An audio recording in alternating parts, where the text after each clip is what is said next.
man, I fucked around and said that I was that I had been catching up. Cause you know, I fell off on the football show. What's the football show? Last Chance. Last Chance. Ballers. I fell off. Last Chance. Ballers. We ain't mentioned Ballers for 8 months. Now I fell off on Last Chance U, the second season in East Mississippi. So I'm trying to catch back up. You know, like get back familiar with it. So I'm going through them. Nigga, I'm up at. Last night I was up about 3:00 in the morning, still just catching up. She caught wind of it. She was like, "Oh, you've been watching Last Chance U? Oh, I haven't watched it in so long. We should watch it together." I know that's exactly why you why? And she loved that shit, but she's not gonna catch up. I know, and that's why. Maybe to your question, watching the show with them is hard, and that's why I didn't get a chance to watch Black is King, because nigga, if you don't watch that shit with her before 8:35, sleep, it's over, knocked out. Mm. I didn't give up on it. I'm sorry. I just take the fussing and the beating for it. But I'm gonna go ahead and go watch it. I'm gonna finish.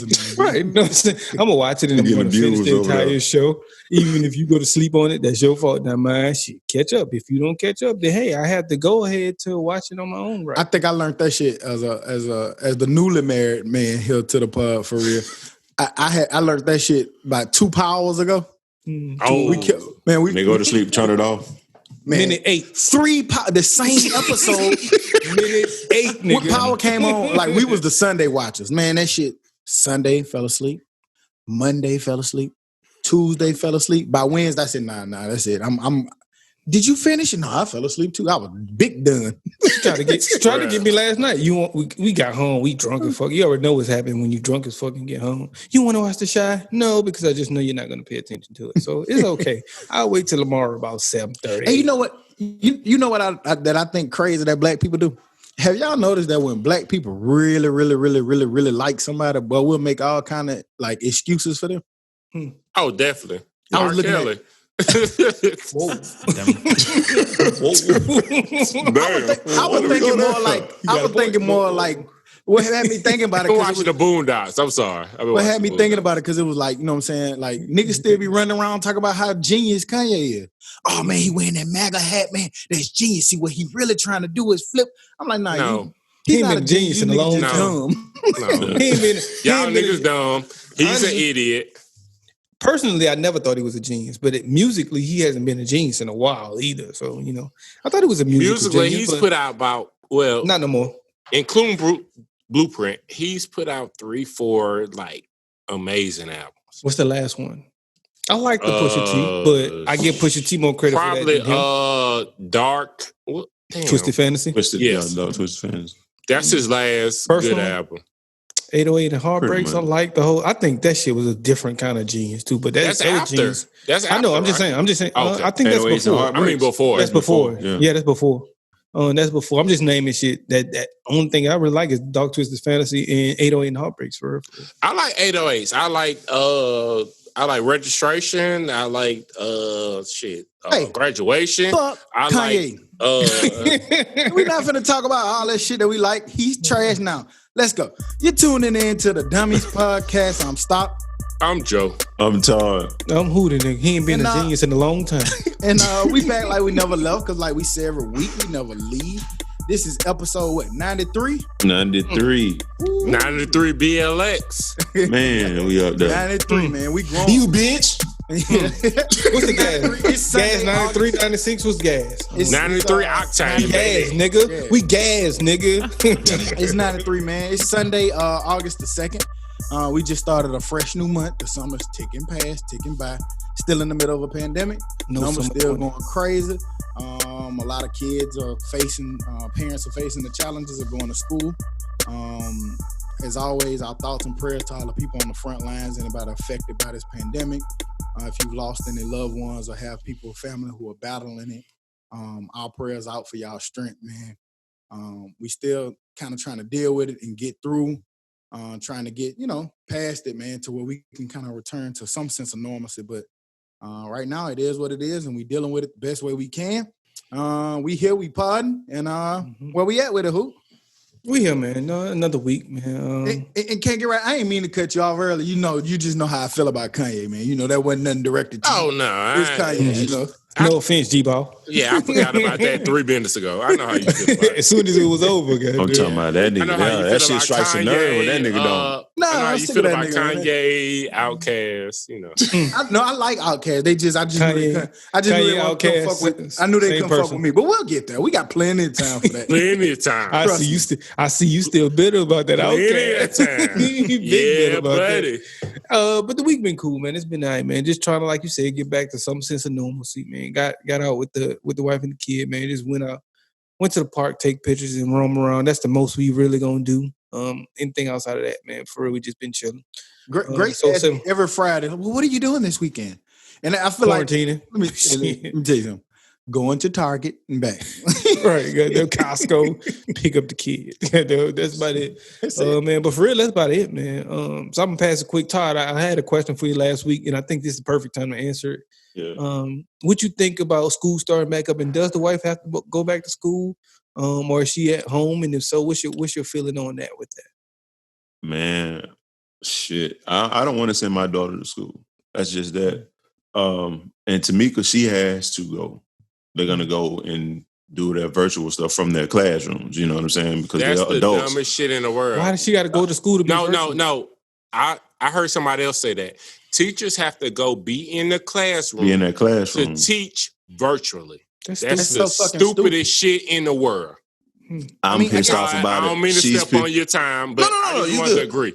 Yeah. I mean, I want to know what's their reasoning for saying that. Did they give any reason why that's what they're choosing to do? The same thing y'all was talking about, to keep them, to make sure they're being productive, I guess. But if I'm a principal and I have a link, like right now we're on a Zoom link. Let's just say, like, shit, a kid got math 9 to 10:15. They got science from this time to this time. That's a different link that they can just go and click in and think. Now the hard part is making sure kids have internet and computer access.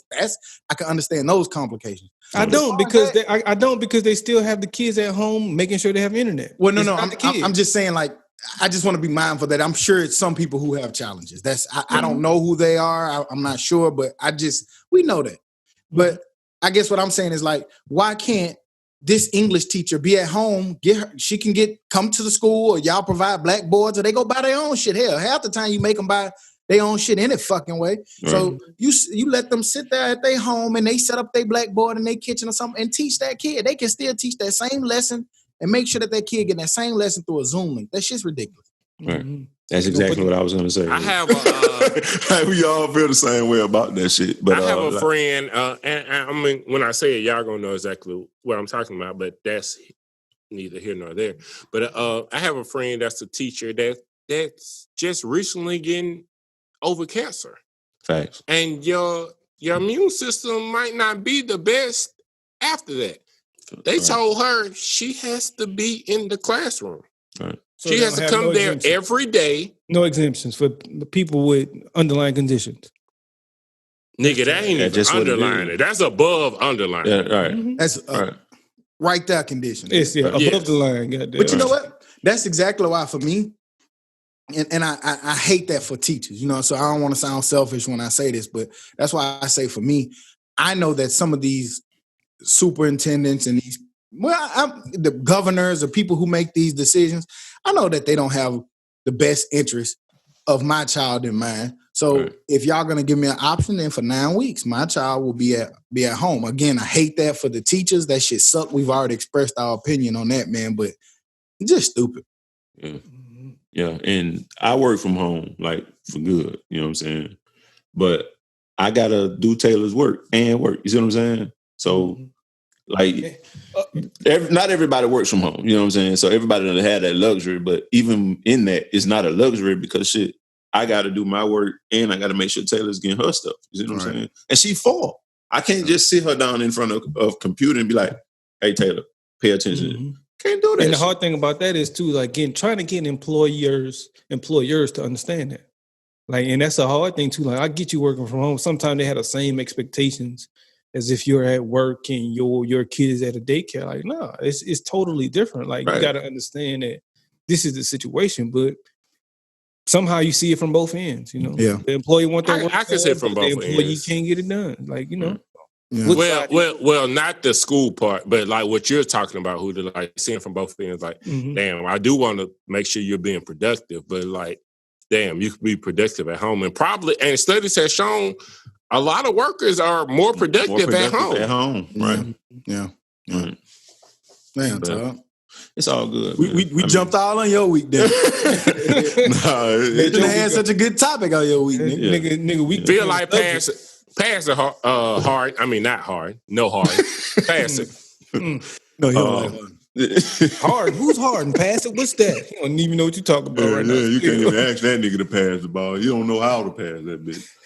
But Joe, how was your week, bro? Man, my week was good, man. Not gonna lie. The highlight of my week was actually today. Went out there with the kids. Because if you follow my Instagram, I do the little thing called Collision with the little kids, high school kids and stuff. It's very dope. I just like to be able to have an outlet. Because a kid today was talking about committing suicide because of their weight, skin color, stuff. It was a female. I don't really work with them because I'm a male. But I work with the guys mostly. And I'll be like, hey, man. And there'd be a lot of athletes and like kids like that. I'm like, hey, man, I know y'all not out here being a virgin and stuff. Just, if you have an issue, just holler at me. Let me know. I know what it is. I've been there. Just let me know. Because they need that outlet to be able to talk to someone. And like, once they figure out that, all right, I ain't telling your mama, I ain't doing this and that, they kind of like freed up a little bit. But it was our graduation day for the little shit we doing. And it was like 3-4 rows of people. They was out there honking their horns. And, we gave out baskets and stuff. So just seeing them little kids and how they was just so appreciative of it, that was the highlight of my day. Hey, imagine doing that. You look like you at got a school like we know. Imagine doing all that you just did at we know. I bet it's crazy. Uh-huh. Because the caliber of kids I'm talking to. So they not like in dire straits. Right. But that's what I'm saying. What you did at Winona, I could like shit. I ain't even gonna hold you. I bet that shit is like crazy. Like even the deal when they go home with. But you gotta look at it from this standpoint. Those kids in that setting where you were, they some of them or most of them have the luxury of having both parents. Yeah. Some of these people don't even know they there. They ain't need it. They ain't need it, but just being that, like, all right, I ain't gonna tell your mom. It's some stuff like, all right, like people love to say just because you got a 2-parent household that shit is gravy. It was some shit I ain't want to tell my daddy about. It was in the house. Which ones you think are more likely to open up? The ones that went on the kids or the ones you were dealing with today? The ones you were dealing with today. Probably the ones I was dealing with today. Yeah, because those ones that we know, you gotta they gotta trust you. Yeah, they gotta trust you. Definitely, they gotta trust you. You gotta be able to report. But the same thing with me, like they'll tell me little stuff, and when they saw that they mama ain't know what they told me or they dad ain't know, because there's some stuff I had a dad. Hey, I'm sorry, I have a dad. But it's some stuff I ain't want to say to him. You ever somebody ever was in that position for you, like to confide in, and they told on you? Told on no, you? Me personally, no. Shit. Nigga, I remember one time, nigga, my godbrother sounded just like him. Man, you could tell me anything. So I told that nigga something about it. 3 days later, my mama said, nah, I heard. I said, God, man, hey, look, but let me tell you something. I was mad at that nigga for a whole year. I don't think I said nothing to that nigga for a year. You know what I'm saying? Like, I think it was one of them early stages. I thought it was one of them, fake scares. Like, somebody think they pregnant because they 2 minutes late. You know what I'm saying? I think it was one of them old scares, like back in the G. Man, that nigga told my mom, I heard you. What the fuck kind of shit was this? That's what happened. And you never told that nigga anything else. Not a thing. Nothing but something. But I got two questions. When you look back at it, do you think he should have told that, maybe? Hell no, he shouldn't have told that. Fuck this. Nigga 12 with a baby. Nigga 12 with a baby. Nah, nigga, don't tell that. We'll work that out amongst us, nigga. Don't you go telling that shit, because nah, man, don't you do that, nigga. You gonna have that nigga paying child support. But look, I got two questions. What's a harn?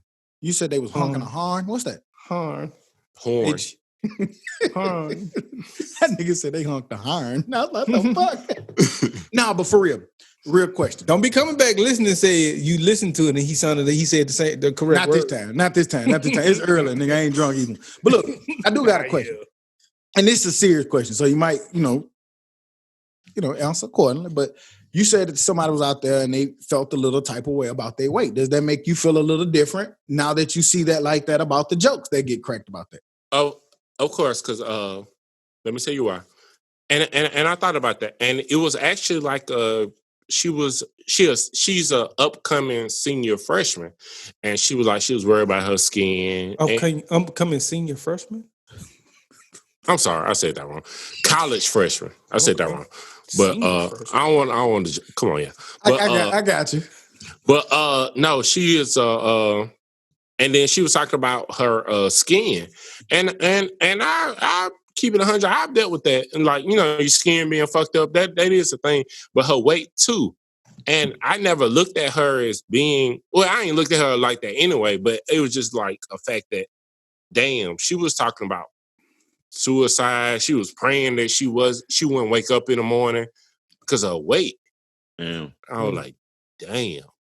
Man. And I say that not even, let me pull you off. You know what I'm saying? It's just a lot of stuff that all of us might say or might loosely say, like, it's a lot of different examples. Just like when we talking about, like, the internet, not putting you on the spot. Like, we don't know. It's so many different variables that exist out here in the world that when we be saying stuff, that's why I be saying to like those big rich people and shit who got podcasts, man, you gotta be kind of guarded with your platform because you don't know who you're speaking to and you don't know what kind of harm or fire that you might be adding on to that person's struggle. You know what I'm saying? And Lord forbid we find out something that we said, they might have been already having a shitty day. They turn it on. Let's listen to this. Somebody said it's good. And they hear this one little thing, that came from us that tipped them over the edge. Right. You know what I'm saying? And I'm not saying that any of us are guilty of doing it. I'm just saying that's why I'm glad that we all try to do our best to try to, guard our words, you know what I'm saying, and make sure we saying the right things as best we can. Because you can't help but sometimes you're gonna offend people. Now, I did think about that, but like when I be talking, I be thinking I'm talking to 35-year-olds that done been through shit. But what if they have the same kind of mindset, You shouldn't at 35. This is a 17-year-old. I'm sorry. Like some of them still. No.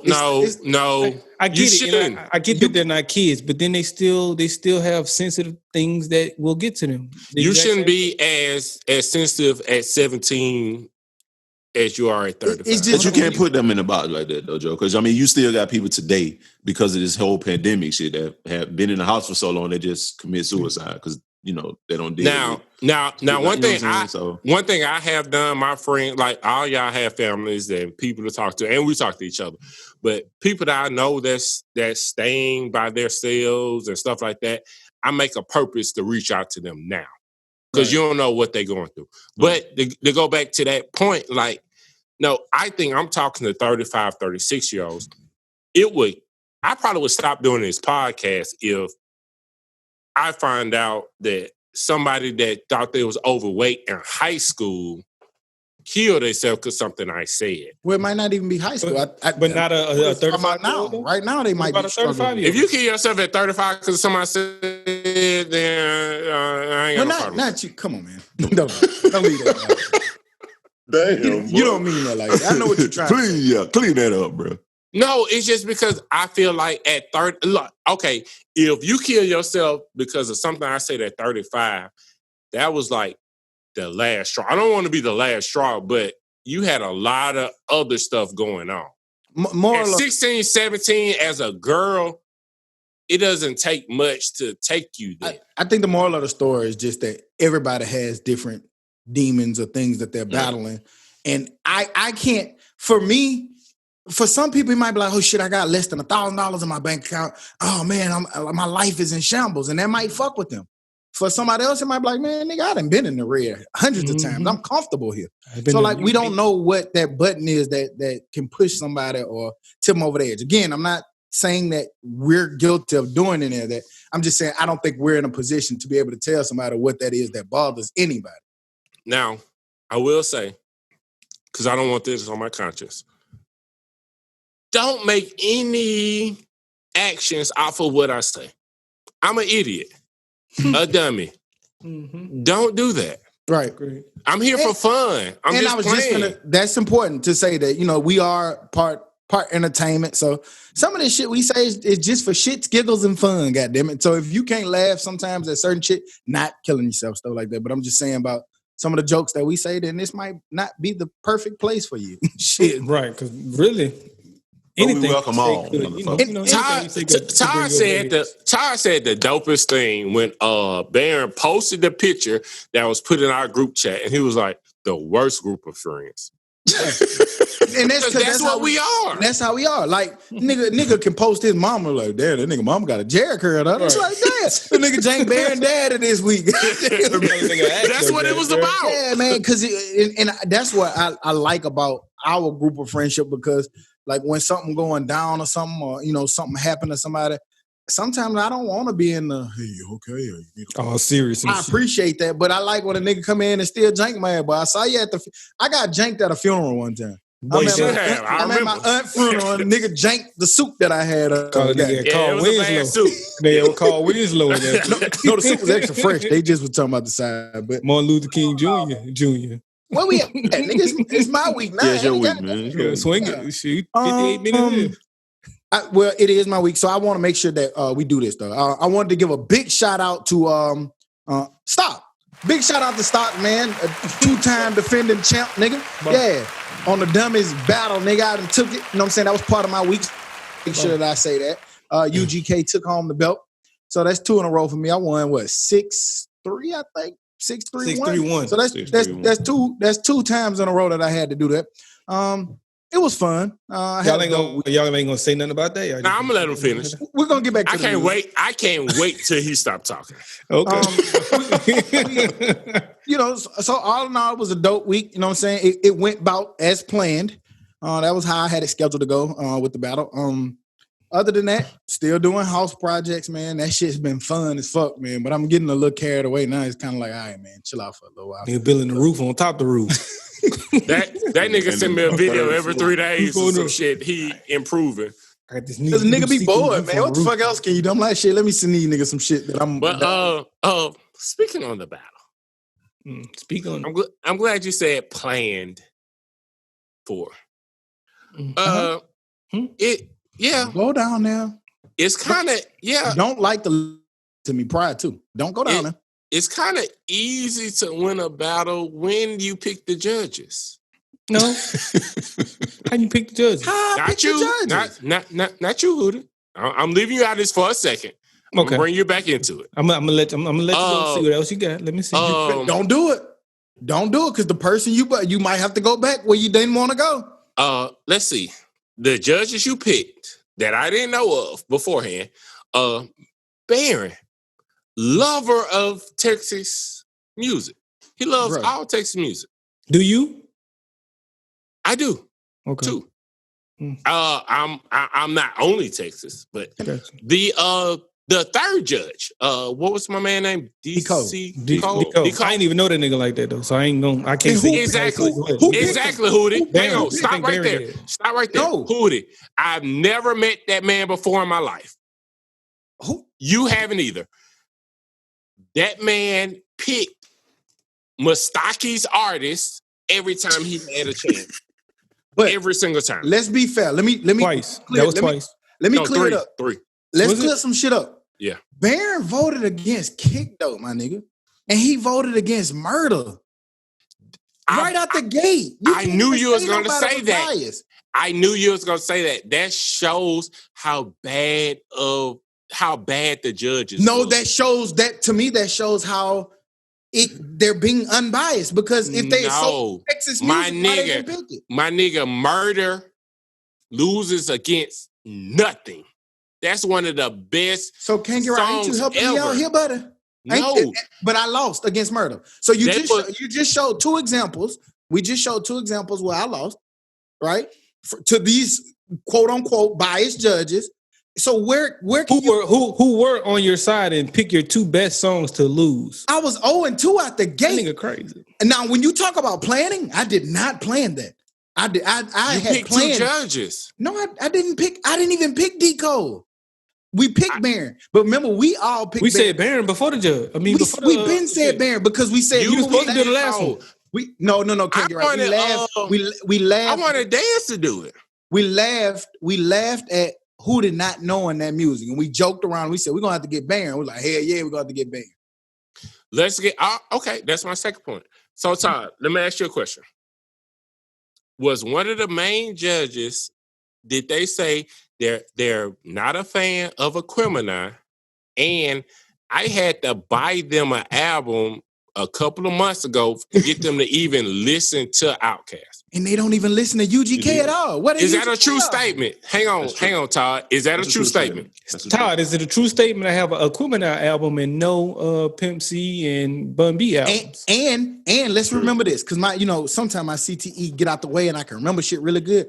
Remember Can't Get Right? We joked and we janked Hootie because Grace was playing 8 Ball and MJG, and we said, damn, Grace know more about music than you. We laughed about that. So how he equally didn't know. That's why Baron was there to begin. No, and it's not that. And I'm not just gonna let that live because I'm not the biggest fan of it, but I know that music easily, all of it. And listen to all of it. Let me stop. You had a great strategy. You had a great strategy. That's why you played those 2 No Limit albums, because you knew Hootie was familiar with No Limit, but not familiar with UGK. Okay. Wait, hold on. No. Let me defend myself. So let's give a little backstory, because what we're talking about is our battle. If you don't know, we had the battle. Yeah, we had a Zoom battle. Zoom battle. You know what I'm saying? On Zoom, we go there, we bring music in there, we challenge each other similar to verses. It's just our own version. People come in. We had a lot of people come in. Thank y'all to everybody who came. Boy, it was like 60 got another one coming on August 12th? August 12th. Cash you don't want to miss this one. Versus Hootie. Cash Money Hootie. Cash Money Hootie. And Dez, don't worry about clipping this. We'll get another one on the back end. But that's what we just trying to bring you up to speed. Go ahead, Hoop. Oh, now y'all good. That's all I was gonna say. I just wanted to make sure people had a little backstory. Now you was about to speak. Go ahead, speak. I was just finna say, like, he can't. He's using all of these things, but y'all remember in the group when I put a song in there, I was just playing. What he doesn't know is every battle I've done that. I just haven't never put it in the group. I send some shit to Todd, and I'm like, ooh, me and Todd have fucked with each other a lot on them songs. We about to battle, but I was like, nigga, you ain't got shit, and I don't even have to play this. Just fucking with his head. Yeah. So I sent it in the group this time. And I had been doing it all. I had already been doing that to Todd and everybody else. You the only one reacted like that. You can't play that song. This ain't part of your group. And then you turned around and said, and I'm texting Hootie on the backside. I said, watch him walk himself into a bad space. You sat there and said, as long as both artists are on the thing, they can play it. And I said, are you sure? And you said yes. And to turn around and say that I played a No Limit song, if that's the case, nigga, your second song was a UGK song. I'm glad you said that. I love when I do that. Jesus. Yes. Look. Jesus is good. I played one song that wasn't OutKast song. Number 2. And it was a huge. Actually it was number song. 1 because you played No Limit. No, it was number 2. Can't Get Right. It was number 1. It was the first song I played. Murder first. Yeah, Murder's their song, and then I played a Kick Though second. That's why you played what you played. I know what you did. You're right. When you play Kick Though, I love it when I do that. Okay, come on. So, Todd, how many non-8 Ball MJG songs you played? 1, maybe 2. I played an MJG album, but I didn't win the round. No, a feature. How many times you played that your artist was a feature on? None. None. I played 1. Mm-hmm. Mustaki played 6. 6 what? Songs that it wasn't a UGK song they was featured on. No, that is not true. Look, give me the 6. Give me the 6. I played 6. Give me the 6 right now. Look, y'all. Give me the 6 right now. Look, he played 4 songs that was a UGK song. Call that nigga out, can't get right. And he was 0-4 in those songs, y'all. Every time he played a UGK song, give me the 6. Lost. Give me the 6. Scissor. That's not a UGK song. That's one. He's calling out the one. Kick Dough, sipping on scissor. What's the other? Oh, you play 2 No Limit songs. No. Take it out. A Kick Dough. Take it out. Sipping on syrup. Break you off some. Break them off some. It's 3. No, I take that back. Find your other 3. You said 6. Find them. Because you did play the Players Anthem. Yeah. So yeah, 4 songs you went 3-1 when you played UGK. I only played 3. Tell me the songs you played. I just told you. Man, we're not finna go through the whole thing, my nigga. You just because you lost, but I played 3 songs. Get that nigga can't get right. I played 3 songs. Every time he played a UGK song, he was 1-3. You're crazy. Let me see it. I won. Woodwill, I won. You ain't win with Let Me See It. Nigga, I won 6 songs. And if I only played three other feature songs. That was your 4 losses, yes. No, nigga. Never mind.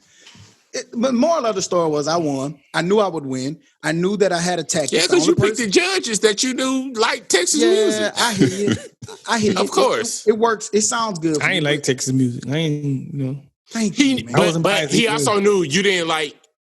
Which means I was going. Does that not make me more fair though?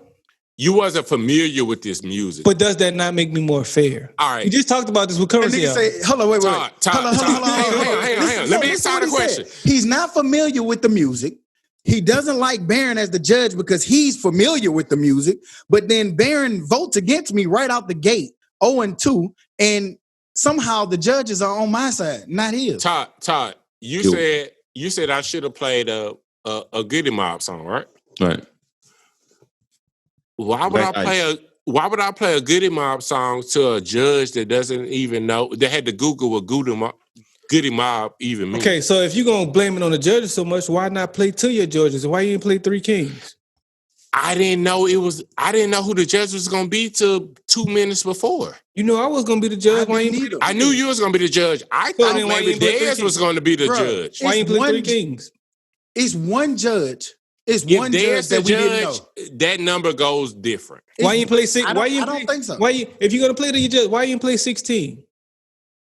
If 16 ain't enough, Andre 3000 went stupid on that. But that's not. If you're gonna blame it on the judges, then you play to your judges. You know what? Because my group was OutKast. Okay, and I played songs that OutKast. Except round. And they were on Black Ice. That's a mistake. I swear. They are round 2. I told him. I said song. I told him, man. I'm talking about before we even battled. I was like, man, this nigga play Black Ice. That is a guaranteed. But that's you, and that's stop. If us 3 are battling and it's just us, like at the end, you still wasn't gonna play it. I'm playing that. Still wasn't gonna play it. Man. This man just found out what Goody Mob means yesterday. You can keep on. He could keep on with his bad jokes. Am I lying? Stop. Yeah. I just don't. Overall, though, man, that shit dope. I love doing that shit with y'all. I ain't gonna even lie. Like, I don't care extra who fun. That shit. I can't wait till the next one. I cannot wait to battle Hootie. Win, lose, or draw. This shit is gonna be a classic one.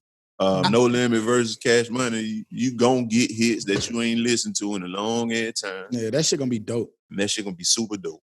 I just knew, like, honestly, like, we can say however we want. I just was gonna be aggressive. I was gonna play my aggressive songs. Mm-hmm. I knew that you guys had forgot about a Kick Dough, and I can tell by the reaction once it came on that you guys had forgot about it. I banked on winning with it, and I lost because Todd counted that the first round. Todd counted me beautifully. He out-musicked me. I couldn't do anything about it when he played Mr. Big. What the fuck could I do about it? Nothing but take it. You played bullshit. No, second round. You empty your clip second round though. I play playing a UGK song. I play the better same thing that hits he's than y'all. arguing about. I play bigger songs than y'all. It's not bigger songs. And see, look, I'm finna tell you this, and I'm gonna be through. This, I swear, I got the messages again, just like I did the week before this. You did the exact thing that we know that you're gonna do. You keep playing these big hits, but anybody who listens to music a lot knows one thing about the biggest hits. When you get an album or a single, once you finally get the album, you don't even listen to the big hit. You skip the fuck out that shit because it's been on the radio, it's been spinning, it's never even a good record to play. So when you playing Caroline and Miss Jackson and I wanted you to play all of that shit because I was finna get in that gangster gutter shit that I knew that you couldn't go get. OutKast can't go get that. You're right. But I wasn't gonna stay there with him. That's why I was like, man. Todd caught it. Todd said, "Oh no." By fourth round, Todd was like, "Oh no, I see what you're doing." I purposely moved the songs around to do that, and Todd caught it. I play better songs and hits than y'all. Successful songs. You did, and you lost. I will give you that. Successful songs. Yes, because you picked the judges. How can y'all say, I picked better songs than y'all, but I only won one round? Can we be Smoke real? said it best. You got out DJ. Smoke said it best. And that was your fan you brought in to champion you. Smoke said it. You brought in judges. I brought in a fan. Bro. Your fan said you lost. Listen. We never met this man D. Cole in my life. Seems like a cool guy. You keep talking about D. Cole, but Barron and Huda was the judge. D. Cole was just a tiebreaker. And I didn't even make that. He gave you 3 wins. I did not make D. Cole the tiebreaker. Barron and Huda did that. He only made 2. You know what I'm saying? He judged 3 times, Huda. He only did 2. Every time he did go UGK. He did. But every time he did, but it wasn't an argument either, though. It wasn't an argument either, though. Yeah, I know. But those 2 he did pick, so cool. It was tough. No, when it was a split. Every time he got the judge, it was a split. Either you said my way, he said Joe way, or you said. But then, the third way it was third way. You couldn't be mad at the third way, no matter which way they went. Right, no matter which way they went. If Stock loses those 2 wins and it's 8 by MJG, he loses. But look, think about let's stop. Those 2 wins made the battle. Last thing we gotta get the fuck away from them. Not if they both go to you. Then it's 4-3-3. Peep this out. That's a different battle than to him like Photoshop shit. If he do that anyway. If he keeps saying you brought in a ringer, bruh. Who can't get right said in here during the week. Can't get right. Now, the judges that are so crooked and screwed towards me, can't get right said nothing beats murder during the week. Did he not? Mm-hmm. What did I play first? Murder. Did I win or lose? You lost. So how the fuck are the judges on my side? I don't understand. The judges are on your side and wrong. Todd, would you play first, Todd? Todd, Mr. Big. It was Mr. Big. Oh, okay, Mr. Big. I don't think that's a hard, you know what I'm saying?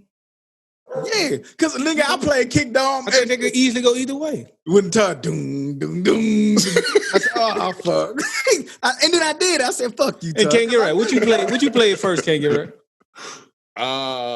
Some bullshit. He earned his loss. Some bullshit. No, first I played bullshit. Crumbling Herb. Bullshit. Was that the first round? He played the very first round. You ever heard of that song before, Todd? No. His second. He won the second one though. He pretty good song, Todd. It's a great song. I like that. But song.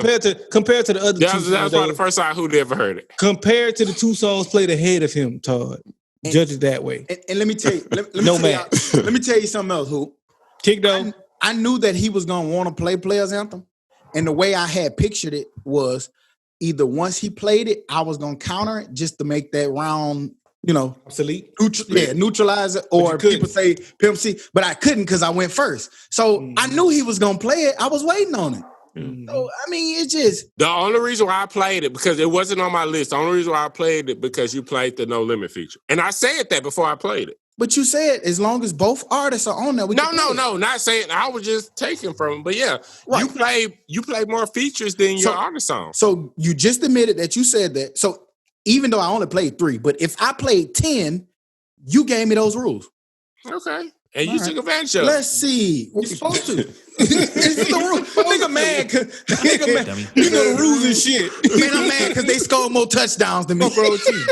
Well, when you pick the referees, it's kind of easy. Yeah. Here we go, man. We've been here for too long, man. Where we at?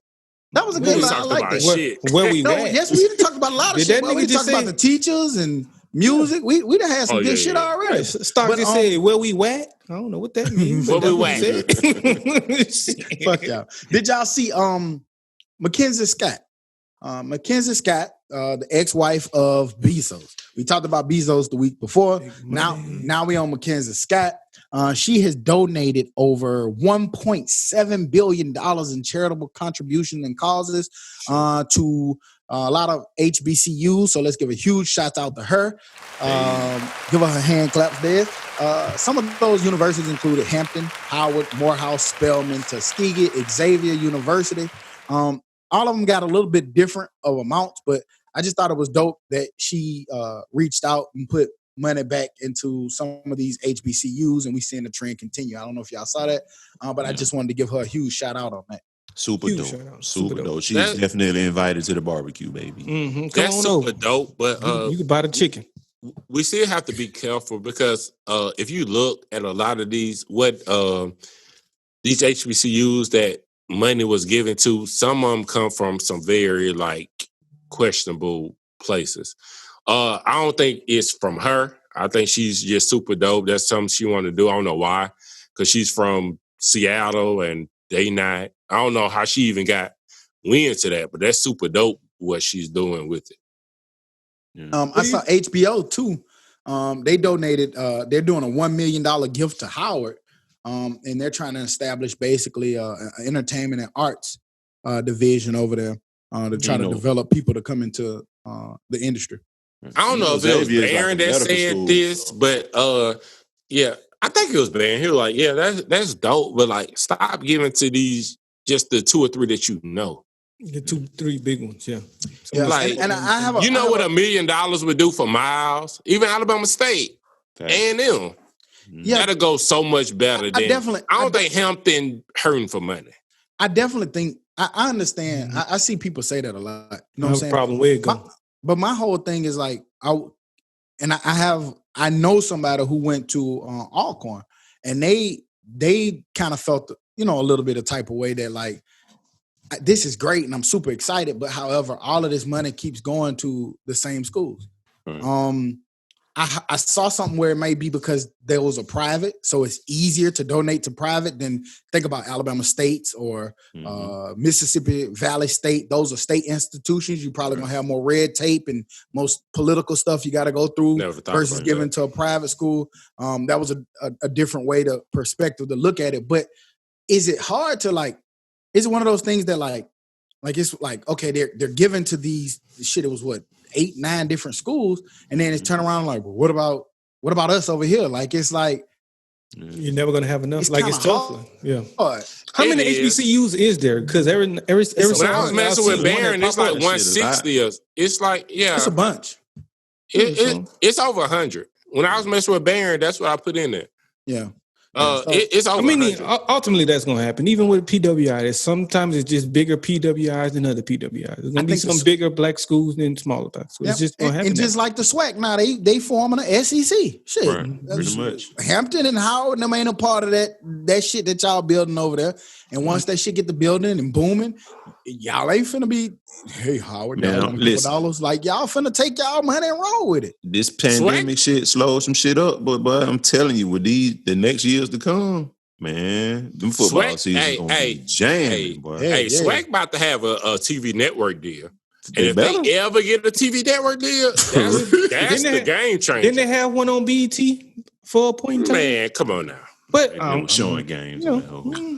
I don't know who needs to hear this, but since we learned that we have power and influence, SWAC, call me, hire me, call the Dummies, hire us, whoever it is, let's go get in contact with ESPN. Let's talk business. It is time for the SWAC. Now that they're getting more schools and stuff in there, they need to move that into a network. That could be the next move for SWAC. That's my personal opinion. And then if you look at it, play guy, put me on the field. This motherfucker ain't catching this ball. Fuck, what the fuck? No vulgar language, cuz. But if you look at what's going on in the college football circuit right now, that's a SWAC idea.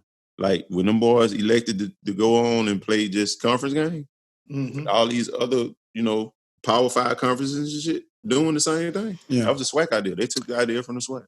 Speaking of network and TV stuff, we still left. I don't know if y'all saw, but Netflix picked up 7 iconic black shows. They picked up Moesha, The Game, sister, girlfriends, the Parkers, half and half, and I think 1-on-1 or something like that. That's dope, but I didn't watch none of them. Yeah. Sorry. I'm so glad you said that before I said it. None of them. None of them. That's super dope, though. If you into that, go to Netflix. That's what it'll be. Right. I ain't clicking on damn one of them episodes. Get me I looked on Hulu, nigga. They got hanging with Mr. Coop on that hoe.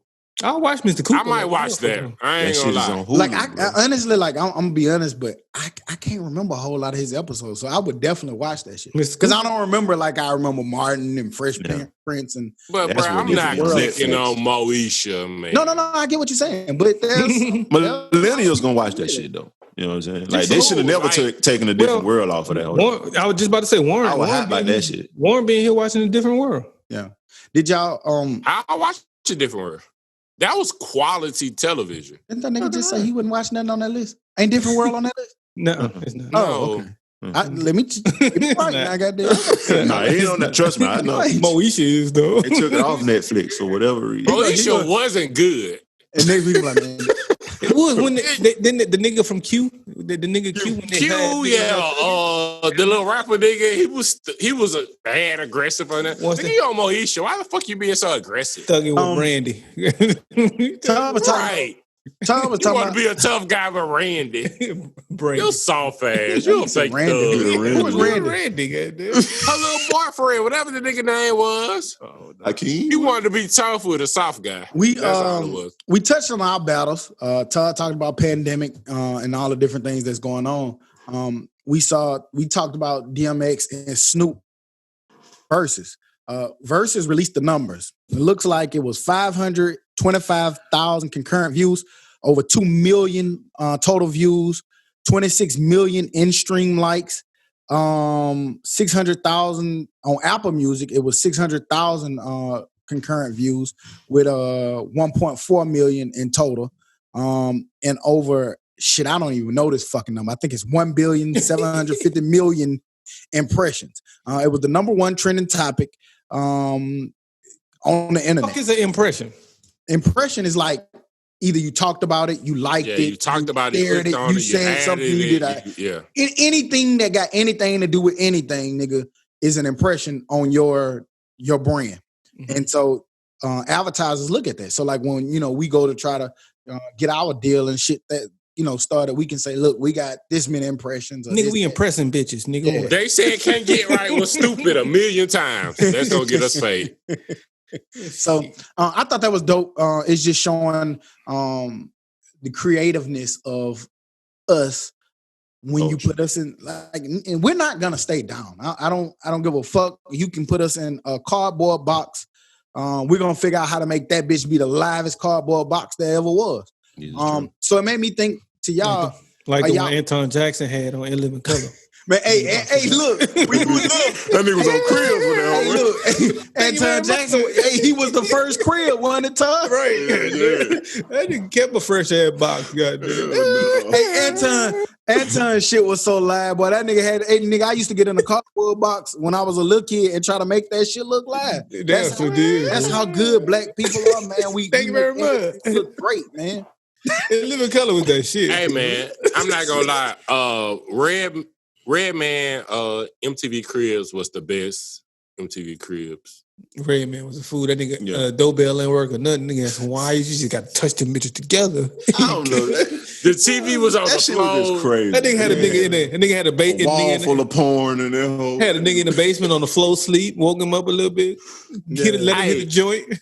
Hey, but Stock, just talking about like just making up stuff and internet. Where do these girls get these challenges from every month to just post their picture? Selfie. Gonna get you, can't get it. What's crazy? Y'all seen it. It was this week. This last I was trying to see who challenged them. Who and for what? They friends. They added them and challenged them to put a picture. But like, where it start from? But you know what? That's the crazy thing. Because these shits be having, somebody told me, and I'm telling you, it's crazy because somebody told me. It's a deep ass meaning. My CTE made me forget, but some people are mad at the direction that it's turned because it was like, it wasn't meant for it to just be selfish. it was a meaning behind it. I want to say that shit came from Europe or some shit. Yeah, it was supposed to show awareness. Some kind of something. I don't want to say it wrong. It was something. It was something serious too. I know I'm already saying it wrong, but I know it's a deeper meaning. And if Dez over there Googling, he'll tell us real quick so we can get it together. But it's a deeper meaning to it though. Yeah, it was like all I seen was somebody got hurt or killed. Like, ooh, look at me being pretty. Black and white. What's the problem with that joke? And I think it was. No, I appreciate it. I think they were supposed to be in black and white too, though. But so many people had color. Most of them was supposed to be in black. I think it was supposed to be in black and white. They ain't even follow that rule. Thank you so much for challenging me. And then you look at the ad, like they can't put no filter on no black and white.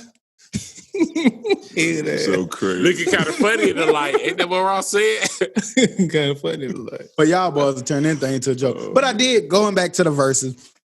Super dope. It made me think to you all, like, what do y'all think, like, how we see a lot of businesses, whether it's restaurants, whether it's Zoom meetings or things that like what we're doing, like, what's y'all thoughts on like how people are being creative through the pandemic?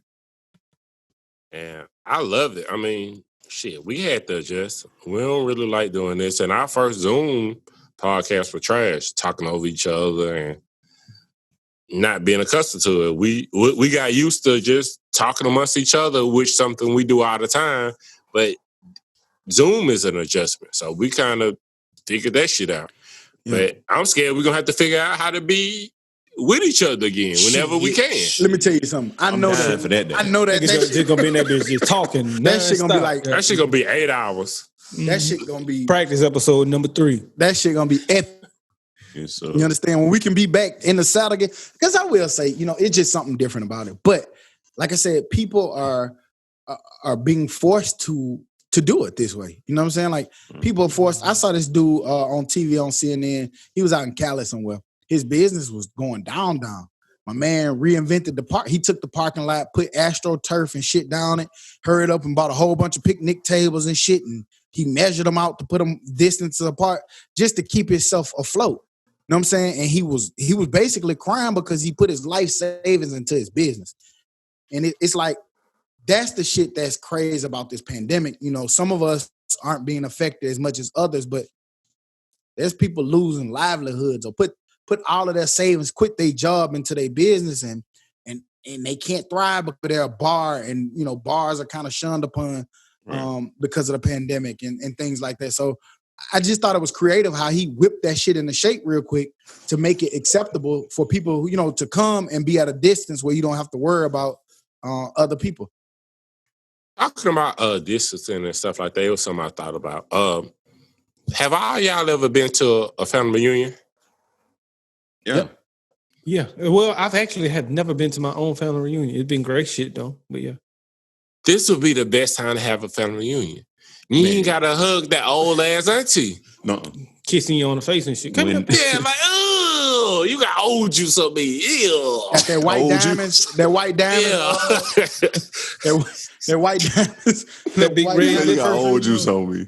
Yeah, when they pull out glad you bad. They was definitely born before 55. Oh yeah, I'm glad you with me, Star. You just as toxic. Said old juice. That nigga said that white diamond. But my aunt used to love that shit. Go right and got there CVS and get it. Perfume from smell her getting out the car. Goddamn, there go auntie. Yeah, but I love auntie though. Walmart. We talking about pandemic and rules and shit change. Walmart announced that, and a lot of other retailers said that they will no longer. We talked about them basically ordering, mandating that people have to wear face masks. Walmart said they done. And a lot of other retailers are done, saying they're not going to no longer enforce the mask policy for fear of people being attacked. At first, it was looking kind of crazy until I saw at Trader Joe's just this week. A customer who refused to wear his mask was assaulted, or he assaulted the workers trying to get him to wear his mask. Assaulted him, beat one up, sent one to the hospital, pulled out the hair of another one just because they was trying to do their job and have somebody wear their mask. So companies like Walmart and other retailers are basically saying, man, hey, look, it's a sign on the door, but we're not going to enforce it. I don't know if y'all saw that. Just can take the damn sign down then. It's stupid if you ain't going to enforce it. I can understand Trader Joe's. I get why they have a different caliber of employees, but Walmart employees just let their ass jump their ass if they got a problem. Now, Think about it like this. Think about it like this. No. We've all, I ain't gonna see, I don't think you did, Ty. We've all worked at Target. How many of y'all fighting niggas because they're now putting a mask on at Target? I'm like, hey, do your thing. And it's just like I'm walking out with this bread. You could have walked in there and walked out with a TV and who done on loss prevention. Yeah. I was just about to say, just like a lot of people who work in loss prevention, they tell you don't go chasing nobody else. They actually can't. Got at the car. Once you leave the store, they can't stop you. I'm sorry. They actually can't stop you in the store. They really can't stop you in the store. They really can't. When they just ask you to come to the office. Right. When the guy took Grace wallet and stuff out of her wallet in the gym. I just slammed him. When you slammed him. Put him in the crippled crossface real quick. You know what I'm saying? But they told us, they was like, you got to come over here and get him because we can't stop him until the police get here. So if he'd have just left, they couldn't do nothing about it. Yeah. Who would have went over there with the steroid rage? And no, I had no choice. But I'm beating up homeless people. Right. Nah, I just wanted justice. I feel it though. Like Todd saying don't enforce it. I feel like put the sign up there and do your thing, but like you don't make enough. They're not paying these people enough, and they're not even trained well enough to be able to tell them like, hey man, put your mask on. Fuck you. Okay, well go ahead. Like, I'm saying like, what you gonna do? Like how I'm gonna make a grown? I seen the dude. He looked like ready and waiting for them to say, y'all done seen this shit before, like in college and in high school when you know the nigga got the pistol or something, and he just waiting. He want nigga to look at him crazy. Man, this man, that nigga just wanted somebody to say something about him not wearing that mask. He walked in that bitch. He ain't have his mask. He was just waiting because they was, saying it. Man, that nigga walked clean in that bitch. Nobody said a thing to him. But I could just tell that had somebody said something to him, it was going to be a big problem. And then it's even crazy because Walmart lets you bring guns in there. I'm surprised. Nothing like that has happened yet. This is true. Somebody told you put your mask on and somebody done got shot. Because them niggas damn sure be having them straps in there. Them boy on their hip visibly. Mm-hmm. Hey, man. Shirt tucked in. Hey, man. With the gun sticking Big out. fire. Look like a belt. Man, America is stupid. Like, why are you fighting against wearing a fucking mask? Nigga, it was 1,000 degrees outside today. When I was telling you I was having that hell of a come to Jesus moment, it was hot as fuck out there. I was wishing them kids would shut the fuck up so I could go home. Shit was hot as fuck. Went from inspiring our ass to man, these niggas taking too long. Fucking kids. But I had my mask on the whole time. My damn beard was dripping wet. Hey, like you didn't have it on last night at the bar in Helena. Ooh, because I was eating, maybe. No, you was talking. You was having a conversation. So you want me to have a mask on while I'm eating and drinking? You wasn't eating and drinking. When I looked at you was having a conversation. Was it a drink in front of me? No, I ain't seen nothing. You was talking to a 2-year-old, 3-year-old, 4-year-old. I won't know what it is. But them niggas, what Ross said, they study your Instagram. Nigga, trying to figure it out. That nigga just studied the fuck out you, fool. Just accept your loss. It's okay, man. Just, it happens. I was a little iffy in there, though. Yeah. That was the first time I did that. It's just crazy, man. Like y'all said, I will say, I have noticed a big difference. We've said this a couple of weeks ago, a couple of weeks in a row, but I just noticed a bigger difference that when I go out now, I see very little people not wearing a mask. Yeah. It don't be most of them have one. I don't know. I just think that people are changing their tune towards wearing a mask, and if you don't want to wear one at this point, it's crazy. But I will say to Can't Get Right point, it's Alabama. We're getting into August. Hey, it's harder to wear that mask. That air thick as fuck. It's been humid. It's been a little bit harder to breathe in that motherfucker, especially if you got one of them N95s. Yeah, don't go outside till after 6:30. Yeah, I was in that bitch dying. Fuck your testimony. Damn. That shit was going on there like 12. You was out there at the peak though, 12, 1 o'clock. Yeah, that's at its hottest point. Yeah, he was out there extra hot. Yeah. Y'all, we were talking about earlier. Who you brought up? How Google extended their work from home order through until July 2021. Makes sense. Yeah, especially for a tech company. It says as continuing to surge that they're going to just keep employees at homes. Everything that they can do can be done from home. I don't know if y'all saw that, but I know all of us are working from home. When I see shit like that, it make me think like, hey, how long I'm gonna be home a good minute. I'm about to. I've been looking at desk and shit. Like you already got a sweet setup. You too, who you shit out, y'all. You too tired, but my setup ain't the best. But because they said my company said in November they'll let people back in, but only at 20%, and it got to be. Which only for how long? Because, the peak flu season is January and February. And it's a lot of people had already said, even before these numbers, like they had said way back in like April, that a lot of colleges were saying after Thanksgiving, they wasn't letting people back because they was preparing Thanksgiving. Right.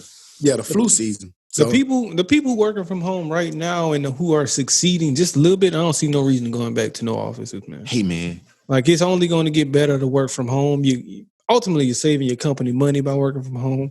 You're saving your employees money by working from home. It's just if the economy is what you harp on so much, this is the way to save money. And niggas order Amazon packages left and right. So, Hey, it's Google, guys. At this point, Google has figured it out and said, hey, we're going to let our employees work from the house.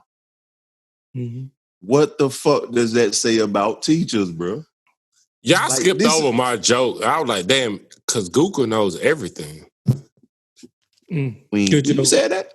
I said that. Show me. I missed it. When whoever posted that they were staying, I was like, yeah, damn, that's fucked up because Google knows everything. In the group message, not today. In the group message. In the group message. Oh yeah, I missed it. I be missing all that shit. Mm-hmm. But nigga read every fourth message in that bitch. Nigga every 50. But I'll go back. Nah, I don't want to go back. My aunt that I like hit me up today. Aunt that you like. What aunt you don't like? It's a few. We ain't got that. But my mom turned 60 in January. Hey, shout out mom. She wanna do something, and I was like, yeah, it's just hard to plan because you don't know what January gonna look like. They talking about this second wave. Now all y'all gotta come. But that's a trip. They said it's not a second wave no more. It's just one constant ongoing wave. That's a trip to Mobile. Her birthday on Saturday. I ain't going. I'm sorry. I love you, mom, but I ain't coming. See who this in January? I ain't going to my own mama's birthday, nigga. Because it's tomorrow, Hootie. I don't care. As of right now, my mom, I ain't coming, mom. So I don't know. You're crazy, man. I'm just saying, man. Some nigga might have vaccines that cure that shit in 2 days by the end. They said a vaccine gonna be here in November. Nah, I go to him. No, man. Bill Gates said next year. He said they're gonna flourish next year. Yeah. We'll see. No. Not going back, but we was talking about that selfish shit. It's for the femicide or something like that in Turkey. Basically about the hate crimes when men commit hate crimes against women. Women are strategically being killed in those countries. Just by being a woman. Was there a particular woman who started it? Or I don't know, but that's what the challenge originated from. So when we talk about that picture, when we were saying the shit be deep, it wasn't just about a selfie. It was supposed to raise awareness on the hate crimes that's being committed of those women over there. So none of the women I've seen doing that challenge knows that. I ain't gonna say that. I'm just explaining what. Get them women. The deep. Get them. Get me. Ross versus 2 Chainz, man. Titty 2 necklace. We see that Versus is announcing that the next battle will be between Rick Ross and 2 Chainz. 2 Chainz. What 2 Chainz? I said change. Change. We can't even find no coins in that. Plural nickels, good. Plural nickels. It's gonna be on August the 6th, Thursday, August the 6th, between Rick Ross and 2 Chainz, man. I know how this group feel. Really about both artists. Two Southern royalty, man. Yeah. And we got a lot of platforms that are biased towards Southern hip hop. So I know for us, it's something different when we see our royalty go off and square up against each other in music. So how y'all feel about this battle between Rick Ross and 2 Chainz? Who y'all got? What y'all think? How y'all think it's finna go? We already know before Can't Get Right say whether it's 2 Chainz or Rick Ross, it's gonna be a blowout. And it depends on who the judges are. They may have a southern bias towards the other side. Right, good. Yeah, Miami further south than Atlanta got. Right, they got an Atlanta bias. I know he got a holy. He never even know 2 Chainz was Titty Boy until yesterday. I mean, if Duffel bag boy gonna clean up. Yeah, if 2 Chainz got all the members off Duffel Bag, then hey, he gonna win. But now off that bullshit, it's tough. It's tough for anybody in rap to beat Ross. I don't know what he just said. Duffel Bag Boy. Like, you know what I'm saying? That whole little sequence was just. I was just saying, like, if he got all his members that's on his side, he probably gonna win. Okay. But no, it's tough for anybody to beat Ross in rap. Like, agreed. Drake, probably Wayne. It gets murky after that. Jeezy, T.I. Not in 20 songs. Oh, okay. Not in 20. Disagree. But go ahead. Man, I can't wait. And then I like the fact that so many people are going to be put on to 2 Chainz like greatness, even though he's going to lose.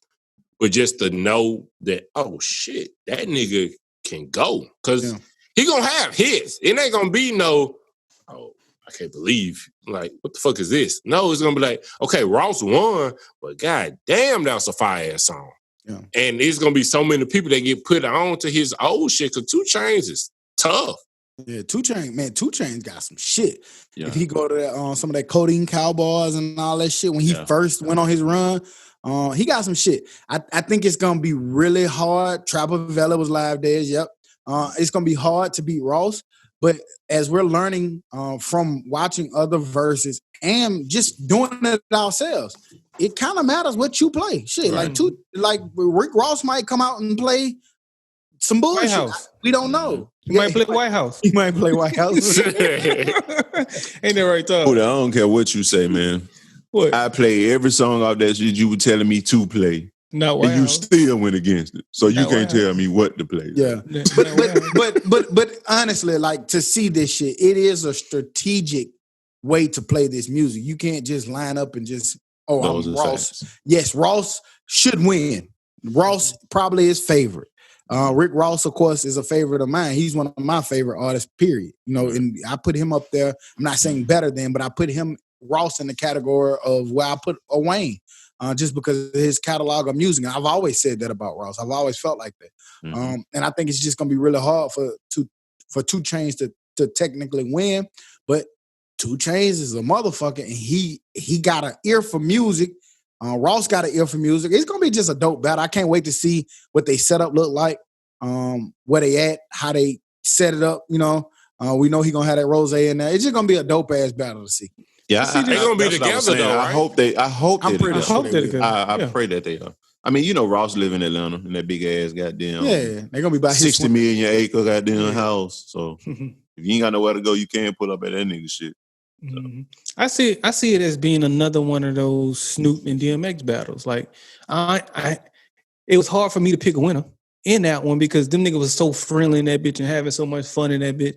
And I think that Chainz and Ross gonna do that same thing. They're gonna be vibing off each other, talking shit with each other, and having them little inside jokes that they probably have that we don't know about, and having those kind of jokes with each other. So I just see it as one of those battles. And ultimately, I'm going to pick Ross, but I wouldn't. I don't see it as. But I don't think I agree with you. Hang on. I agree with you because me, Stock, Todd. Out of the 40 songs that have been played, we're gonna, already been heard all of them and know them. Mm-hmm. But so I think it's just gonna be great for us. But I think it'll be a good teaching moment for you just to get entrenched in like Southern like rap music. You ought to get tired of having Can't Get Right facts because you'd be so wrong. One song was played that I didn't know. I just think you gonna hear some new songs. I just want you to know that I won't. and I'm more well versed than Ross. Just like you voted for a song you never heard of before. Okay, yeah, that's exactly why. Ooh, this new, this brand new. This can't. I like that jingle.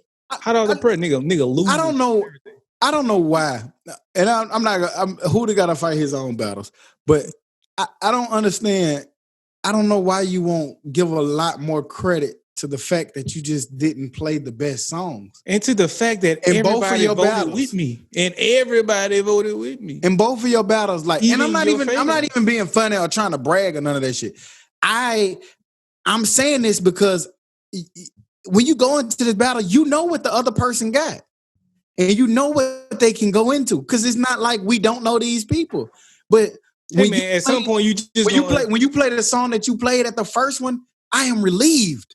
I am so excited that that's what you played. Hey man, I knew that you could have bust my head open. But then when Club plays Mr. Big and I have to do like this, I knew I lost. It's as simple as this, man. At some point in time, you're gonna understand that all the songs you've been picking been trash, because not only Huda says it, everybody says it. Every last person says it. Your songs is garbage. You get kicked out of each battle, round 3. But all in all, but look, I don't think that they don't really care about the wins and the losses of the verses. For me, it'd be about, damn, I did used to jam on that shit, and I go and I look at that shit and I listen to it. Like, damn, I forgot all about that shit. That nigga did have that. That's what I was saying. But me, Stock, and you is gonna have a great time, because we're gonna be like, oh, I remember when I listened to that song before, because I didn't just listen to Aquemini in 2020. So which when y'all first what's your take on Todd? What's your take when was the first time you listened to Aquemini? What's your take on Baron? What's your take on Baron picking the same songs I picked? 96? 98. Whatever it came out. I listened to when it came out. I listened to it when it first came out. Yeah. Somewhere in the 90s. Yeah. What about you, Stock? I had bought the tape, nigga. I had the tape. The tape? Right. Oh. 90s. Ask me. 90s. Come on, ask me. I know when I bought it for you. I had a CD in my little light up stereo when we played Madden in Blood Hall. You said I never heard it. And I said, no, I would give it to you for your birthday. We're not going to keep fighting about this. We spent 30 minutes. As you can see, there's a lot of animosity between and as you can see that man started listening to OutKast in 2019. I will say. What's everybody else's reason going against him? Back to what we was talking about before we get too deep off into like he the Mob Deep battle. Let's say Mob Deep. I really wish I do have a gripe. That's what you want to listen to. I do have a legitimate gripe.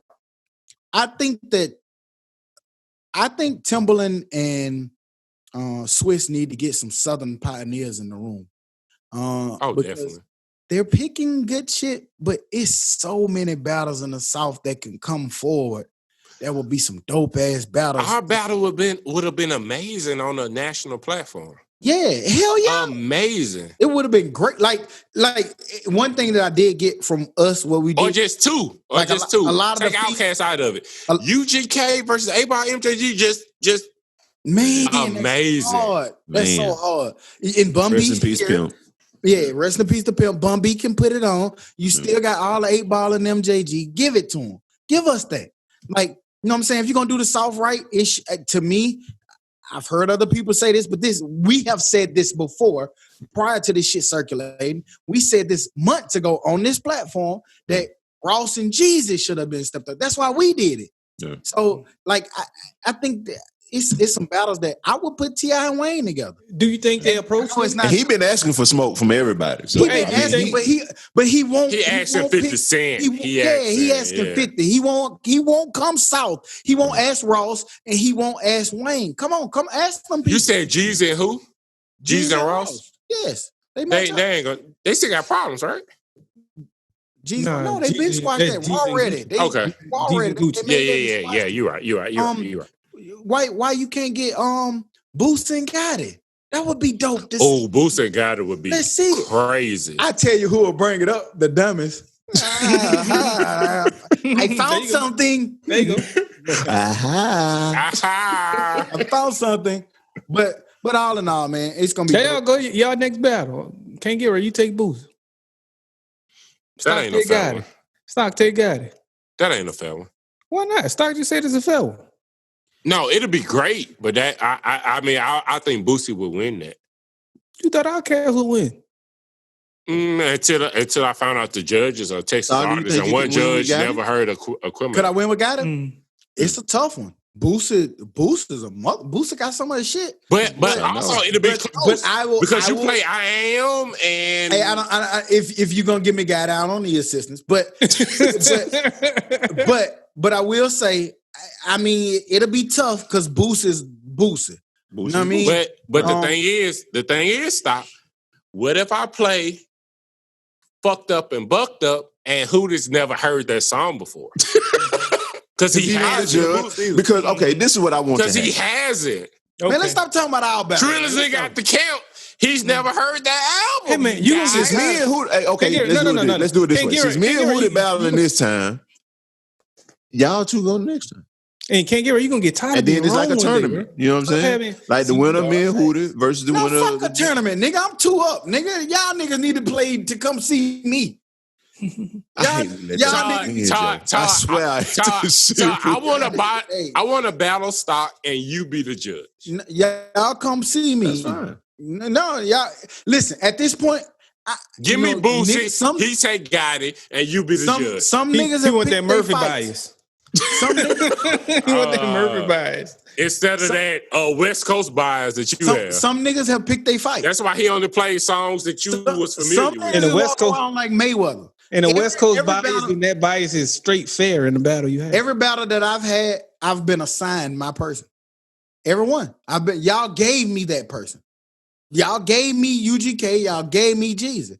It don't matter who you give me, man. I'm gonna come out the mud clean. But anyway, bum selector.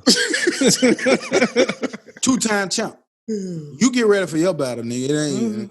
We don't know what your selection. Everybody else around here has. As long as Todd don't play short circuit, he gonna goddamn. I feel like I have earned my right to be able to pick my like y'all can't. No, just give me a fight, man. Like I got 2 trophies, nigga. I only gave you a fight you bought up. That's fair. I gave you a fight you bought up. That's fair. But again, nigga do Mayweather. Hey Mayweather, you want to fight this nigga? Nah, nigga. I'm with it. I take my hands off of Hooter. I'm with it. Y'all nigga win some and then come see me. See, that's the rights you have when you win. And because I'm telling you, when I win, that's all you gonna get. Look, talking about battles and wins and stuff. Kind of changing it from music to sports a little bit. No, stay in music. Oh, go ahead. Definitely stay in music. I'll come back later. Juicy J keep calling out Nas. Y'all want to see that? Fuck no. Who? Juicy J wins. Never want to see Nas in the battle. Juicy J wins, y'all. Except, it depends. Of course he gonna say it depends. Yes. Because he's going to say Nas 10-0. Because he's never heard of those songs before. You the only person say anything 10-0. Time out. Hold on. This is important. You said who wins? Can't get right? If Juicy J can play the songs that he produced. You say Juicy J wins, man. Just don't cover it up. He wins. Okay, so Juicy J wins. So you understand, why does Juicy J win over Nas? For you? Because of the songs he's been a part of, the group he's been a part of, and what he can say as he's been a producer. You don't see how OutKast is Nas to Juicy. I can see that. So then you Nas is a better rapper, don't get me wrong. So you understand, so now you understand a little more than you like to lead on. I don't care. I still think OutKast is the better group. Okay, cool. Well, we all have agreed to that, but we was talking about in a battle. Okay, they might not be the best in a battle. I just want to say that because they're gonna have a lot of Juicy J songs that you've heard and them Nas songs that you haven't. And I'm gonna let you get to your sports. I'm gonna let you get to your sports, but I just wanted to get this out because I know we watched it. I know me and Can't Get Right did. I don't know about the rest of y'all, but did y'all see that Master P Chronicles? It came on the night we battled, so I know a lot of us missed it, but I came back around and caught it. I know Can't Get Right talked about it in the group. And I know a lot of people was talking about it on the internet and stuff. So I just wanted to get your feedback about it. Can't Get Right look like only me and you the ones seen it. So, man, I don't want to spoil too much. I'm just gonna spoil what I put in the group. But I think BET did a terrible job. MTV Black, whatever you want to call it, did a terrible job of promoting this. Like that shit was amazing. Like maybe because I was just so entrenched in that No Limit shit, it was just crazy to me. You believed our Master P story? No. That nigga said he was at the free throw line. Free throw line. Y'all remember basketball in high school? Nigga said he was at a free throw line and nigga pulled up a gun and said, hey, you make this nigga my kid. How you hear that shit? How you hear that? How do you hear I know that? New Orleans is fucked up and rough. I guess on the butter rim. Who knows? I don't know. Nah, but that did. But some of his stories was a little far-fetched. I ain't know that half of them state what I put California. in the group? Richmond. No, in the Magnolia. Cali up in the Magnolia. It was the C Murder. I think C Murder and well, only P and Kevin grew up in Cali. P and Kevin, so C Murder and Silk grew up in Magnolia. Which makes sense because I always heard throughout the years of the ties that they had, because they always said it was Birdman and P. It was never the artist. The artist was always cool and wanted to work with each other because half was from Cali, half was from Magnolia. They was all from Uptown or they was all from wherever they was from. They all was cool. But it was always between the two tops, which the doc kind of show you a little bit about. I could understand how I understand probably where it stemmed from. I also understand it was another doc. What was that that I saw? Where it was kind of, it might have been on YouTube or something. It was showing how, and Huda might can attest to this a little bit more, but it was showing how New Orleans responded to Cash Money versus No Limit. And I think we kind of talked about this a little bit. How Cash Money was cool and was all okay. No Limit was it was just cool. Yeah, No Limit. I'm sorry, was all like, oh, okay, it's cool. But when Cash Money came, it was different.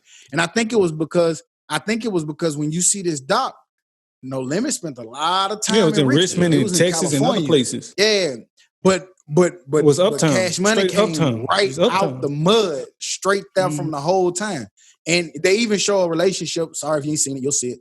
Where Birdman sat down with P, him and Slim, and was trying to figure out the distribution deal, and basically what it looked like was Birdman had a different route that he wanted to go than even P. P wasn't really feeling it. Birdman wasn't feeling him, and they separated, and that was it. They never came back together again. I was gonna bring that up.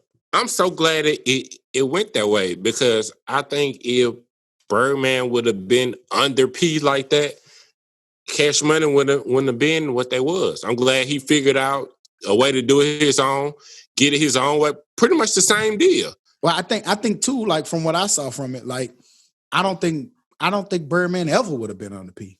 That was the problem. He was never going to be. I think P wanted him to come in and but Birdman went with it. Right. And Birdman had his own sound, his own different style. To be honest, when I first heard Cash Money and No Limit was popping, when I first heard it, it was the Hot Boys, Get It How You Live. That shit sounded different. The rhyme patterns, the beats, that shit sounded like nothing you've ever heard. Mm-hmm. It was a whole different style. And No Limit still was kind of, some of it was mimicking West Coast music and the music that was already, it was still Southern. You know what I'm saying? Don't get me wrong, but it just was a little different. Question. And I just thought about this. Because you said when Cash Money first came around. When you first started listening to Cash Money, did No Limit kind of maybe seem like a little bubblegum rap to you? Yep. Outside of Mystical and Fiend. Yep. To me. It did. Silk, P, C Murder just wasn't make them say, when you started looking back at it. And it didn't, and then even today it didn't age well. Now, don't get me wrong, not to be biased, but if you go back to some of them No Limit songs as they played, and I'm going to remember them from how they played then, they got shit over there, boy. They got Mac, Big Ed, Old Master P, and I was like, man, they got some shit. But like you said, when Cash Money came, you could kind of tell, I think you can tell Cash Money was New Orleans streets. Yeah. And not to take nothing away from No Limit and all the artists there, because you got C Murder, Mac, and them, but some of it kind of, like you said, kind of sounded a little didn't sound mainstream. But who the question? Without No Limit, is it a Cash Money? Yeah.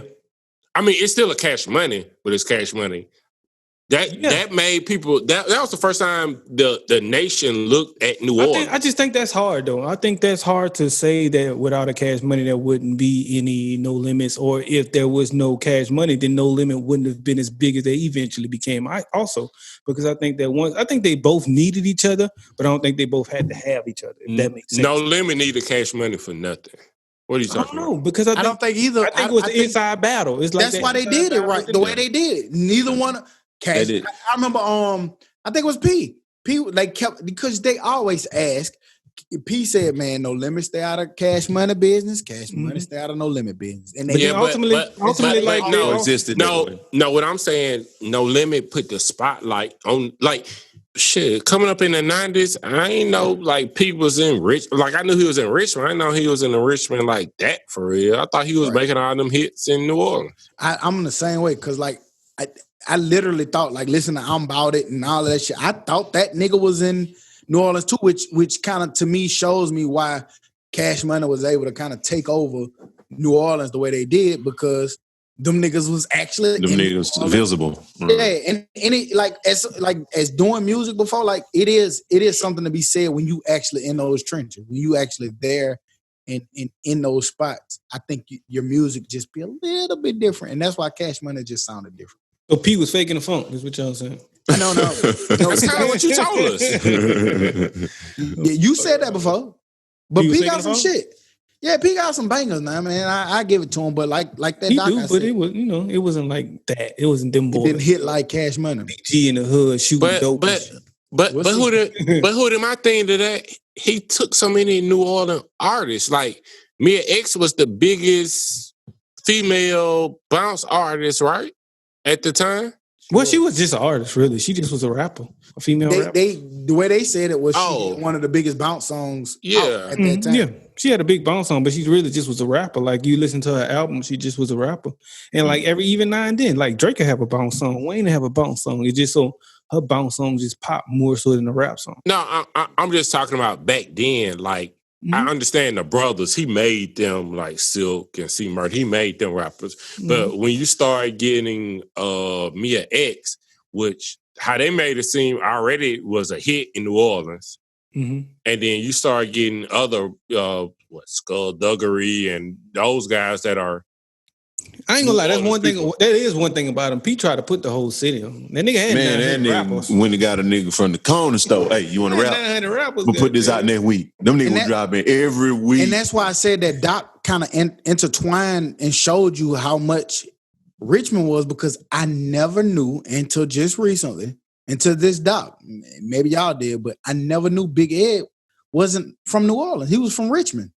I never knew that. He didn't have that New Orleans twang. Now you know that now. Like now I know that he didn't have that New Orleans twang, but I didn't realize he wasn't from New Orleans until just now. Now I know why. Like I thought it was crazy how much they fucked with E40. I'm like, why would you go away to California to focus on? Makes sense. Mac 10. You remember they signed him later. Mac 10, yeah. And that shit was dope. How P said, Suge called him, was like, "Hey man, it can't be too big. It can't be too big of us in California." Nigga, said, when you leave, when you leave, right? Fuck it out. That was dope. Yeah. What was Suge's response though? We don't know. They ain't say that part. Because obviously he ain't moved, so shit. but like looking back on it, Suge might have been like he was a bully till a bully came around. I ain't saying nothing about Suge. I don't know. I think he can't see you. It might be one of them things with somebody like Suge. Like it's how you carry yourself. Like going to hell. Ain't he blind? Like I was crying blind. That's why he's going to hell. That nigga so that nigga that's trash. But it's one of them things because I just saw Jamie Foxx and Fat Joe was talking about how he never really bothered Fat Joe now. But they stood their ground. Like, we are what we are. This is who we are. We not doing all that extra shit. And I think I feel like when you be around them kind of people like that, if you stand your ground for what you are and you stand on something and you honest about what you are, I don't think they bother you as much as the people who fake be tough. Yeah. Like when you fake be tough, you gotta be that and you gotta stand on that and you're gonna have to live on that. But if you be like, man, look, man, I don't want a problem with y'all, but I'm not scared of y'all. Or I'm this, that, it'd be more of a respect value because I know you're not faking it. You are what you are. Man, come on, man. You good over here. That's just my personal opinion on things like that. But Can't Get Right, you was finna lead us in the sports, man. What you had? Yeah, I want you to give us your drop. Moving in to sports. I guess he wants you to move on to the dummy of the week. That's all. No, I wanted you to get a drop that you give. You usually say it. I don't want you to say what you say every week. We ain't got no sports drop. My man, hey, what podcast? I said it. That nigga got a secret podcast he been working on. I said it, but I'm sorry. Go ahead. Yeah, but I ain't got one of them today. No, it's sports, nigga. The NBA is back. The NBA is back. I know what's going on. But I want to ask this question first, and I want y'all to think about it for a second, just come on, in total. Spit it out fast. Because like I said, before Dad stopped recording, that this was on a different platform, but they didn't do it justice like we could. Who had a better career, Roy Jones or Tyson? Roy Jones. Tyson. But Tyson was just a difference. It's just different. He knocked niggas' heads off. But Roy Jones accomplished more. He was a heavyweight. He went from little bitty to heavyweight. Heavyweight was winning shit, knocking big niggas. He got beat up all the way to he got beat up, but he won too. Yeah, but still an accomplishment. Mike Tyson knocked out. Tyson couldn't go down to middleweight. That nigga got Mike Tyson punch out. Yeah. But Roy Jones I ain't saying who was bigger because we starting our battle. Just because you're fight night bigger, that doesn't mean anything. Roy Jones was the man on fight night. I think the problem with them is they equally touched our community in different, like Mike Tyson. I remember, like we said, we remember being little. Ooh, Tyson finna fight. We remember black trunks. I remember seeing a nigga with black trunks and was the scariest man I had ever heard of. But then when Roy Jones came on, I remember that nigga being the showman and knocking niggas out, and just Roy Jones was just different. And so when I see both of them about to fight, it's just, for me, it's hard because I feel like they're too old to be doing this kind of fighting. I don't want to see neither one of them get hurt, but I wouldn't fight Tyson right now. I wouldn't fight him either. And it's just something scary about a nigga wearing a towel as a shirt, man. I think you kind of. I think you kind of answered. Around and wore that shirt. I think Tyson was come on, if we being real, Tyson was the bigger fighter. He made way more money than Roy. He was on. No. All I asked was who had the better career. Oh, who had the better career? I mean, it's equally hard. Like, I would say Tyson had the better career. If you made more money, you were more more in notable. The ring. No. In the ring, who had the better career? Roy Jones, probably. That's what I agree with you, but that's a tough one to get. But we're all like, this is something that all of us can participate in because we're all boxing fans. But I'm with Roy. Like after Buster Douglas, I need to go back and look at Roy competition. When Roy got his ass whooped too, he just kind of had that. Man, Roy Jones was 65 when goddamn he was fighting him. Mike Tyson wasn't training no more. He had lost cuss. Yeah. So everybody got a reason for why they did what they did. Yeah. But man, it's just something about you buying that pay-per-view shit, man. You feel like you wasted your money. I'm going Roy, but I think back then. But I think in their heyday, if you put Roy in front of Mike in their heyday, Mike gonna knock him out. That's just what I think. Roy couldn't fight Mike. That's what I know. It's like Roy was a terrible heavyweight. Well, Mike would have knocked him out. I gotta go, Mike. That's like saying with Mike knock out Floyd. Yeah, of course. Well, no, I wouldn't say that because they never fought on the equal playing field at any point in time in their career. So I wouldn't say that. Roy was trash as a heavyweight. That's his fault. That's not Mike's fault. That's his fault. Yeah. So you want to go try? You want to be a heavyweight? I'm gonna put you up against the best heavyweight. There's a heavyweight Tyson knocking you out. I can't wait to watch. I'm going Mike. Yeah, it's gonna be dope. But Roy had a better career. He fought better fighters. Y'all seen Mahomes? He is part owner of the Royals, Kansas City Royals. Kansas City Royals, a Major League Baseball team. Mahomes got that nice, shiny contract and decided to flip money, man. He bought in part ownership of the Kansas City Royals. We don't have to really stay that long, but just wanted to give money making money. That's dope as shit. I just hope baseball still be around because them niggas quitting games left and right now. I don't see why baseball is still around. Yeah, I get why it's still around. I don't get why that season. Sport. I don't get why that season is still going on right now because they season just started and so many niggas is testing positive for that shit. I just think they at that point where they just need to call it quits. And baseball had about 12, 15 players, just like basketball, right? Well, yeah, on the team, yeah, they've had a lot.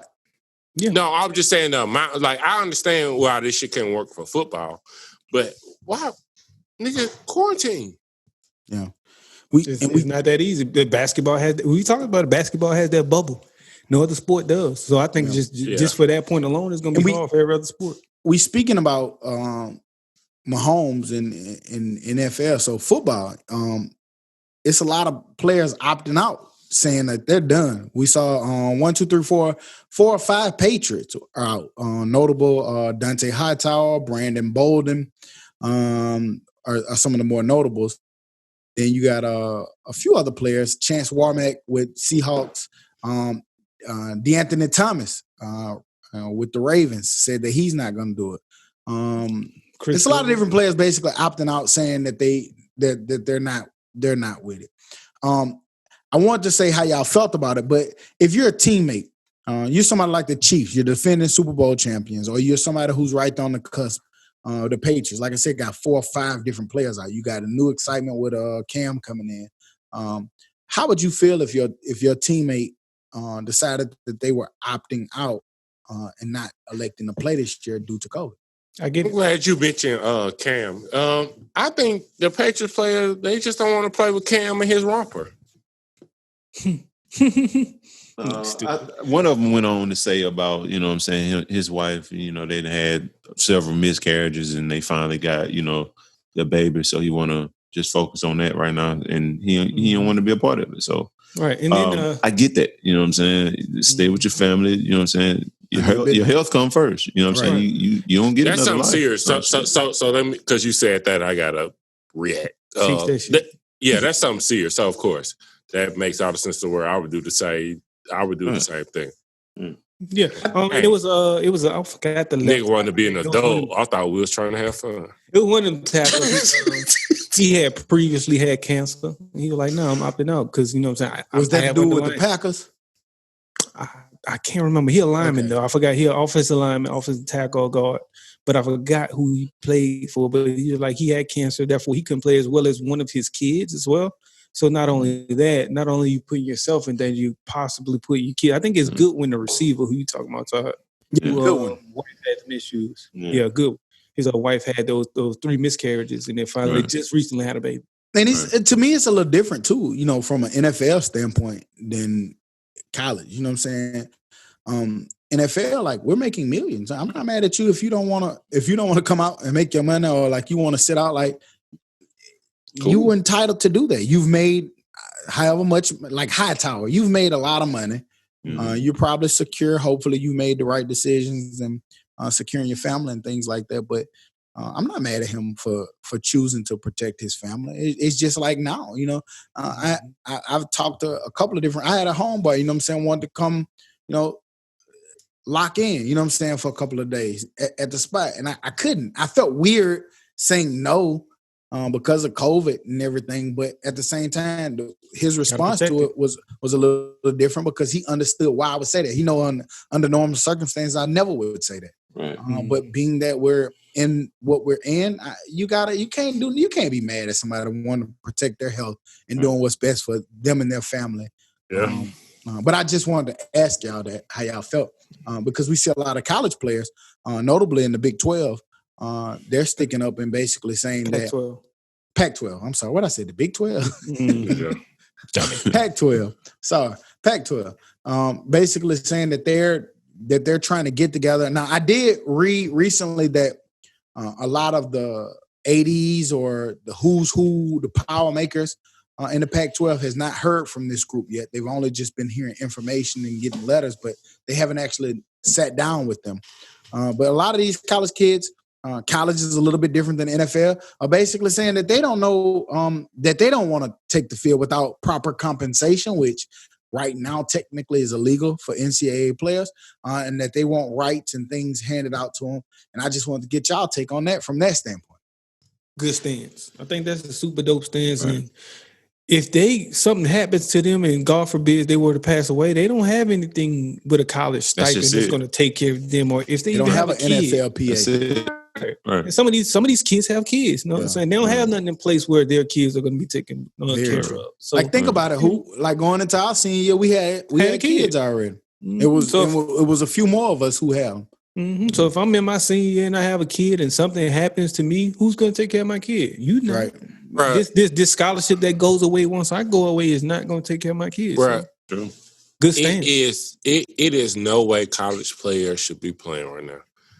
Y'all two, for example, say, all right, COVID, and they let students on campus. So I'm on campus too. Y'all go get droplets dropped on y'all from 89 other niggas, get COVID, and then you playing the game with me. So now I got COVID. Mm-hmm. So then I go home for a weekend. Now my family got COVID. Right. Like, that shit is stupid. Like, if you can't put these players in a bubble and don't let them go outside of it, it should be no sports. And just by the nature of the makeup of football, it's always harder because, the NBA, it's only like 12 players. NFL is 54-man roster. College is like 108 or something like that. So, you know what I'm saying? Already by the sheer numbers, it's so much harder to protect those players. But you also got a rash of, and I told y'all I'm catching back up on Last Chance U. Can't get right. We talked, in our group message about, stopping players from coming and coaches allow players to keep playing and stuff. But if that last season in East Mississippi, Buddy had a concussion. They telling him you can't go in. He's crazy. You see how hard that is to deal with. Yeah. I'm trying to protect you and tell you can't. You trying to fight everybody on the team, everybody in the locker room. You mad at the world because I'm trying to tell you that you can't go in and protect yourself. So I say that to say that there are going to be a lot of players, even in college, who say, man, fuck y'all, man. I'm trying to get to the NFL and I need to be out there. And so they're not going to think about some of those things. So I'm not saying that they're right, wrong, or none of that. I'm just saying that's a lot of things that you're going to have to add into the pot, or add into the recipe or the equation that you're going to have to do. No, their way of thinking is right for the circumstances that they're in. And I think that's the best way to put that. I hate that they're in that circumstance to think that, damn, the only way I can do good is to go to the NFL. Mm. But that's a truth for a lot of people. Hey, that shit's so competitive. True story. I got hurt my first year starting. I got hurt the second game of the season, first or second quarter. Tore my ankle up. Next game, my backup has 21 tackles. The nigga behind you got 21 tackles. Now, how the fuck you think you feel on the side? Like, just being real. I'm good, coach. I'm ready to play now. Hey, this ankle ain't so bad. Yeah, man. So, put me in, coach. And then, hold up. Let's add more insult.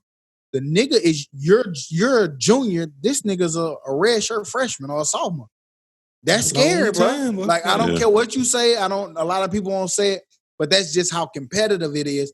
You miss too much time. This man go out and have 21 tackles. Don't know the game like you, don't know the playbook like you, but he got 21 tackles. Exactly. I knew that. I always knew that too. If Joel ever got in the game, I was never getting back in. You come into that motherfucking. I ain't gonna lie. I was getting back in. Hey, look here, man. You got 108 people, man. You come into the team meeting room. Oh, player of the week, such and such.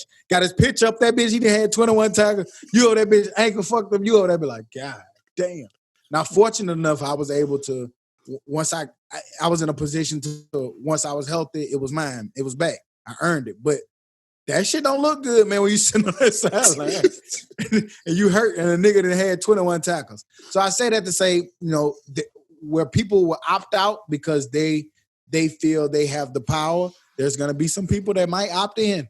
and still keep playing. So it's just a weird, unique situation. Nigga came in there, y'all had 21 tackles. Talking had 21 tackles in his life, goddamn. Nigga, I think at about 3 games. Nigga, I probably I got hurt the second game, so I probably at that time only had like 16 tackles. This nigga had 21 in one game. God damn it. It took me 3 games to get here. Motherfucker, you. But that's how I go. A big shout out to Kyrie Irving. Kyrie Irving is donating $1.5 million to WNBA players who decide to sit out this season to fight for social injustice or COVID-19 concerns. He's taking his own money out through his funds and situation to put up to those individuals who decide that they want to fight social injustice. We already seen a lot of notable WNBA players stepping out on the limb and kind of fighting for criminal justice reform. What's her name? Candace Parker? Parker, yeah. No, it wasn't. Was it Candace Parker? They got my man. I don't know, but let's talk about it because I love her. But we saw where a lot of them are fighting for criminal justice reform. They're getting people out of jail. They're foregoing playing, like we just talked about, people who are trying to play because they just want to buy that one, Todd. But these people are deciding to give up their careers to fight for other people's rights, and Kyrie is making sure they're taken care of. So I wanted to give a huge shout out to him for that. That's super dope. That's super dope. You're gonna get taxed that anyway by taxes, but so just give it to somebody. Kyrie does his bad, but he does his. That's why I kind of forgive a lot of the dumb shit that he like the flat Earth. Yeah. Yeah, he said that shit. That's super dope, though. It's surprising that not many others have stepped in and do the same, but that's super dope, though. Yeah, that's super dope. Shout out Kyrie. Question for especially Stock and Hooter. Do y'all use like Mike, Will, and Sam in normal conversations? Mike, Will, and Sam. Yeah, well, football. I might use if I'm talking to Hooter. Yeah. I be using that shit and just talking to regular people. I'm like, oh, you don't know what that means. Oh, my bad. Now, I would never, like I just say, I'd tell somebody normal, I'll be like the linebacker king. You know what I'm saying? What's the Will King get right? The weak linebacker. Get that nigga can't get right. He trying to play my boy. Trying to play me. I'm like, oh, you ain't know. Oh, just making sure you ain't spitting bad propaganda. He said, oh, you ain't know. I'm like, oh no, that was kind of like the play, like the line made the play for the Mike to make the tackle. Mm-hmm. The Mike. Oh, you don't know. You ain't know. Don't worry about it. Yeah, okay. This ain't a conversation for you. I'm gonna tell you when I had to start going, got down to the practice squad when they were trying to get me to play for my sophomore year, and whatever, like if it's strong right or strong left, it's a rocket. It would be like a rip or a Liz. This football terminology, and rip is strong right, Liz strong left. Them niggas will tell me some shit that when you make a rip call, you'll have to do a rocket. Okay, that's right. Rip and rocket. Rocket, right. But rocket, nigga, don't go right. You go to the opposite side. Nigga, I'm over that bitch. Every time I'm calling that shit, I'm going to the right side. Coach Bo said, I'd had enough. Take your ass down there with the scout team. Because that shit be so crazy. Hey, football, it's why would rocket mean going left, though? Because rocket call was for the line. They're slanting right. So if everybody's going right, nigga, for you. You don't need to go right, nigga. You go opposite of where you're telling them to go. Oh, you just telling them that. The mic is the quarterback, nigga. You got to get all of them dumbass niggas in the right spot or you be fucking up. Because the rip is designed for somebody to go that way, but it's not designed for everybody to go that way. Because like we'll fake to the right, but our lineman blocking left on the rip and live. So yep. It's crazy. Don't worry about it. That shit a whole new language. That shit a whole new language there, boy. Like for real. Like that's why I always believe you can't be dumb and play football. No, you can't. Well, two positions, quarterback and middle linebacker. We were talking about NBA and basketball game, but y'all didn't talk about like how y'all feel about seeing like. I think the NBA got advantages. I know people keep championing the NBA. I'm sorry, I'm biased towards NFL. I'm a football guy, but I think that they got a lot of easier advantages because it's not that many of them. Mm-hmm. But how do y'all feel about the new setup? We seeing them niggas playing. We don't see a crowd. They got little faces and shit in the crowd. We saw that NBA on TNT was back with Chuck and them all back doing their thing. How do y'all feel about what y'all seeing? Are y'all cool with the way the games are going, or like what's y'all thoughts on? Todd, I want to hear your point of view. I like it. You know, I'm just a basketball guy anyway, but I mean, I think they've simulated to where it has the crowd. You know, you have the virtual fans in there, and I mean, if you used to hooping in the rec, man, this is no different from the rec. I mean, you can of course hear them talking a lot more on the court because it's not an actual arena, but you know, this really for me, if you're a student of the game and you're watching it, you will see what needs to be done. Now the refs, they're making some horrible calls right now. But as a player, you watching the players, you see like everybody what it's supposed to be defensively. If you're watching a good defensive team, a good offensive team, you're watching what they need to be, how hard they're cutting to the basket, all that kind of stuff. Like if you're X's and O's like I am, this is perfect because it takes away all the fluff. Do you get a refs a little bit of leeway simply because you said the other night Brian looked like he was moving a step slower just because they've been off, and so the refs go from kind of being off to kind of they're back at the beginning. They're reffing a full speed game. Like right. You get them a little credit too to being rested. I definitely can look at it and see it in that point of view too, because at the end of the day, like it's entirely too many offensive fouls being called that aren't really offensive fouls. Like they're just falling in the man way. Like they go up under the man and they get these offensive fouls. I think it's more equal than ever. Because even though there's home teams and away teams, the crowd is controlled by the NBA, so to say. And I don't know if they put on the same court. What the fuck is you talking about? Shut your dumb ass up and listen, stupid looking ass little boy. You know, we got something stupid to say. Just listen. That escalated quickly. Yeah, like that escalated quickly. It is. It's equal for the simple fact that even though it's a home team, it's not like the home court advantage, like in a Super Bowl. Right. So you come with a better point then. Oh yeah, I don't think it's a home court advantage because they playing on the same court. Duh, Hootie. Well, what the fuck is you talking about? Hold on. I got a question. Stock, did you not ask me what I thought about the basketball right now?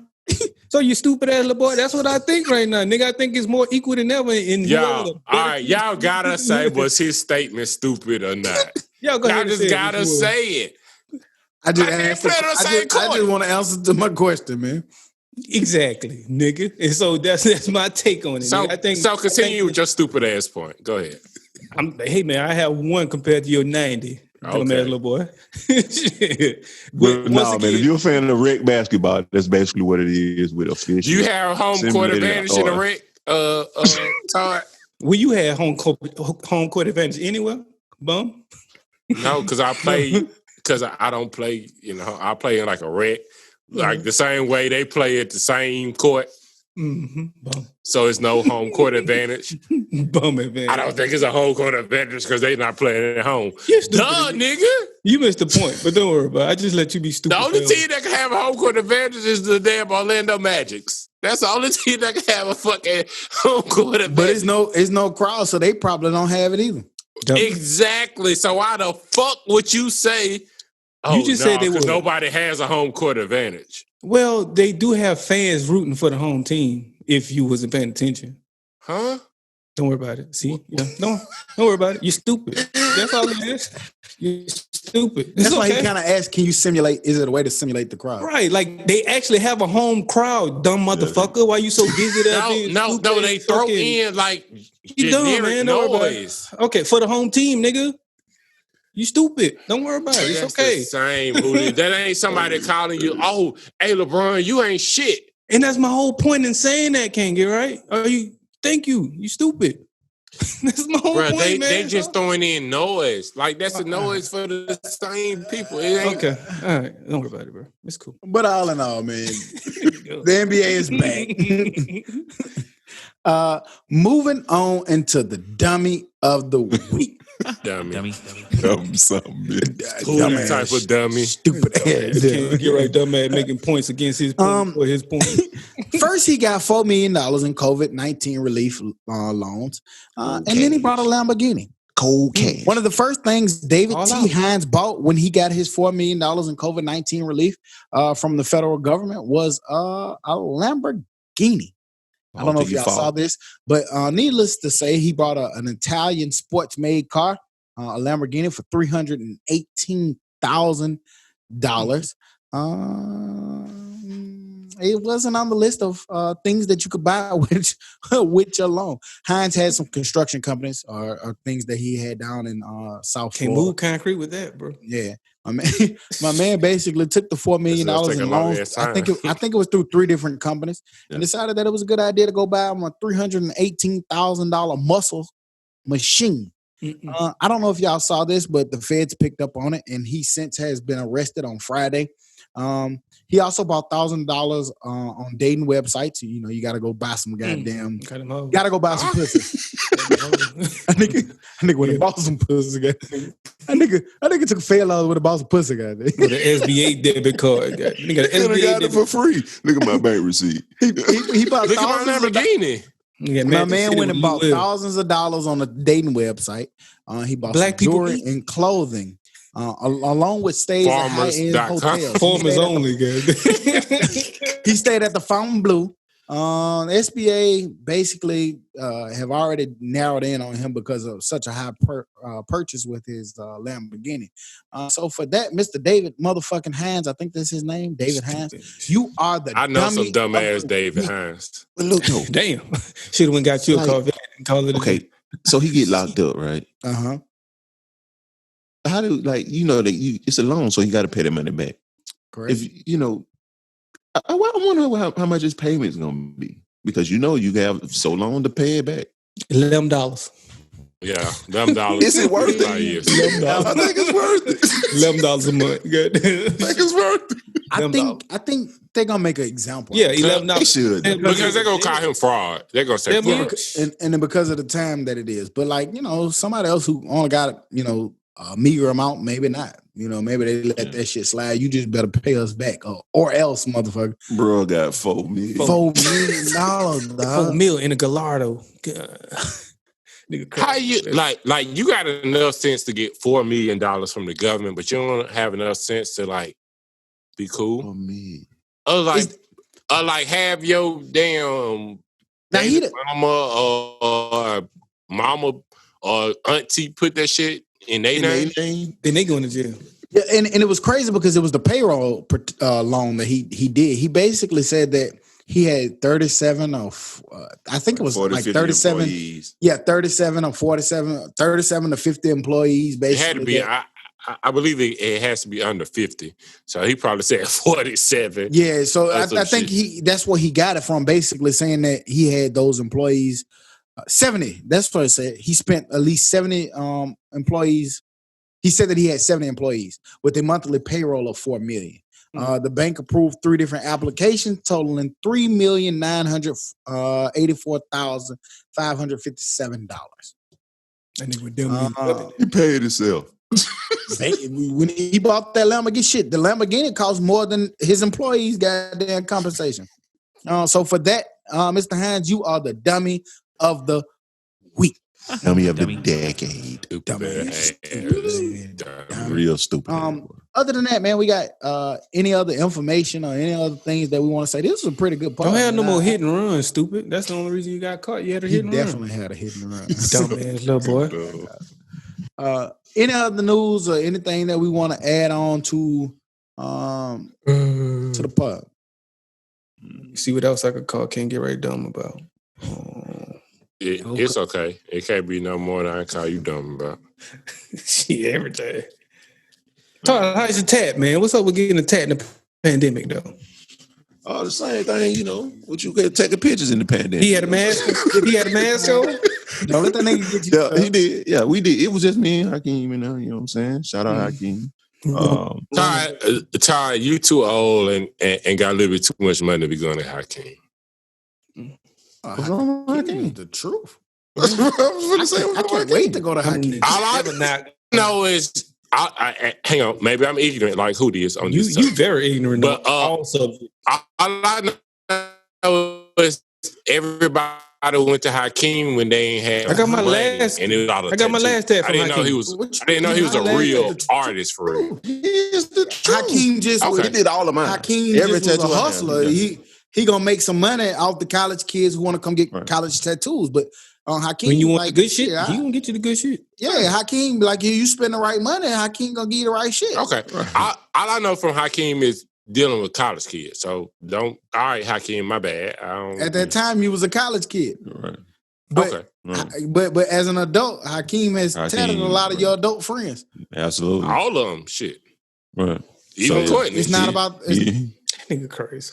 That nigga retarded, man. Something wrong with that nigga brain function. But it's like the wires don't connect. Right at all. But all of them got him. That nigga red wire. I got what you said. All of them got him in college. Yeah. Go to Hakeem in college because you got $100. You know how you go to jump the car? Goddamn, you put that red, that spark cover. You jump. Nigga spark. Now, if y'all think Mustache can jump a car. Hey, listen, Baron been trying to tell y'all this for the longest.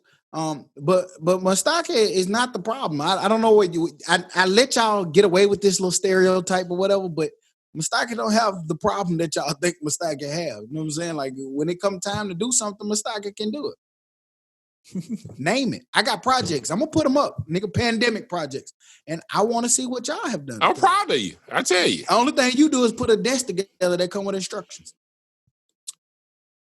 Ooh. Damn, bro, that's kind of shut you up, nigga. Got you sensitive. Yeah, that's kind of hurtful. Damn, I tried 45 minutes to help this nigga put his desk together. And he want to shit on me and take a sip of drink. He don't want to joke. What type of shit is that? Now, I thought you came here for the joke. What you said to Todd earlier, nigga? I thought you. Now you want to be serious. He pick and choose when he want to get in his feelings. Right. So let me be serious. Help me put the desk together. Hey, but also like that you had to ask another nigga to put your desk together. Yeah, they said something too. Okay, you're right. See, he wants to. Like you told Todd, he came here for the jokes. I thought we was joking. I thought we was entertaining the people, and we can get sick. Can't get right, guys. Help me put my desk together. It wobbling, but he no, he the draw. Yeah, because he bought it wobbling. the draw definitely don't work. It started back working a year later. The curtain definitely crooked. That's why I told y'all you want to do it. I had to take matters into my own hands. Other than that, man, any other shit that we goddamn need to talk about? Don't forget, man, we got a big battle coming up. Big. We got a big battle coming up. It's gonna be Hootie from the NO representing Cash Money Records versus TODD, that's Todd, representing No Limit Records. We're gonna do this on August the 12th at 8 p.m. Make sure you come. Since I'm promoting, I definitely gave some good. We're doing whole songs on the 1st and the 15th, meaning song number 1 is a whole song. Song 15 is a whole song. The rest of it is going to be one verse with the hook all the way through. Please come out, man. I know a lot of people came in the Zoom. The first, it keep growing each Zoom. Yeah, we appreciate y'all. Y'all came out. Y'all showed y'all support and feedback. We're going to need y'all again on this third one. And it's going to be fun, man. Come have fun, man. We're going to have a good time. We got two knowledgeable judges this time. Who judging? Me and Stock. You? Yes. Because I actually know Southern. I'm telling you, man. I know Southern rap tunes. I'll make sure to play the worst song. It's going to be a lot of split decisions. Don't do that. Don't do that, Todd. Don't be that guy. Don't be that guy, Todd. Because you got some shit that when I hear it, it's going to be hard to. You got some jams. I know it, but we all know who loves Cash Money to death. Everybody. Who? Everybody. Who? Stop.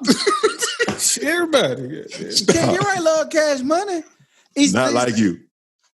It's not. So Ty, you're saying if you pick the judges that like what you're gonna play, then maybe it'll be favorable? Is that what you're saying? Unless you play Bling Bling and fucking Juvenile Juvenile, back that ass up, and you lose those verses to those biased judges. How can you lose Juvenile, back that ass up? How did I lose Murder? Because the people you picked. Because the people you picked was idiots. Oh, can't get right. You can't have it both ways. They can't be idiots when they make me lose, and then they're also idiots when you lose. No, because they don't know real music. Murder, which I said is one of the best rap songs ever made. Other information we got to add. Do you disagree, Todd? We'll be back next week like we never left, because like we say every week, we never leave. You dig? You bitch you. Bye. I should have won. Dummy.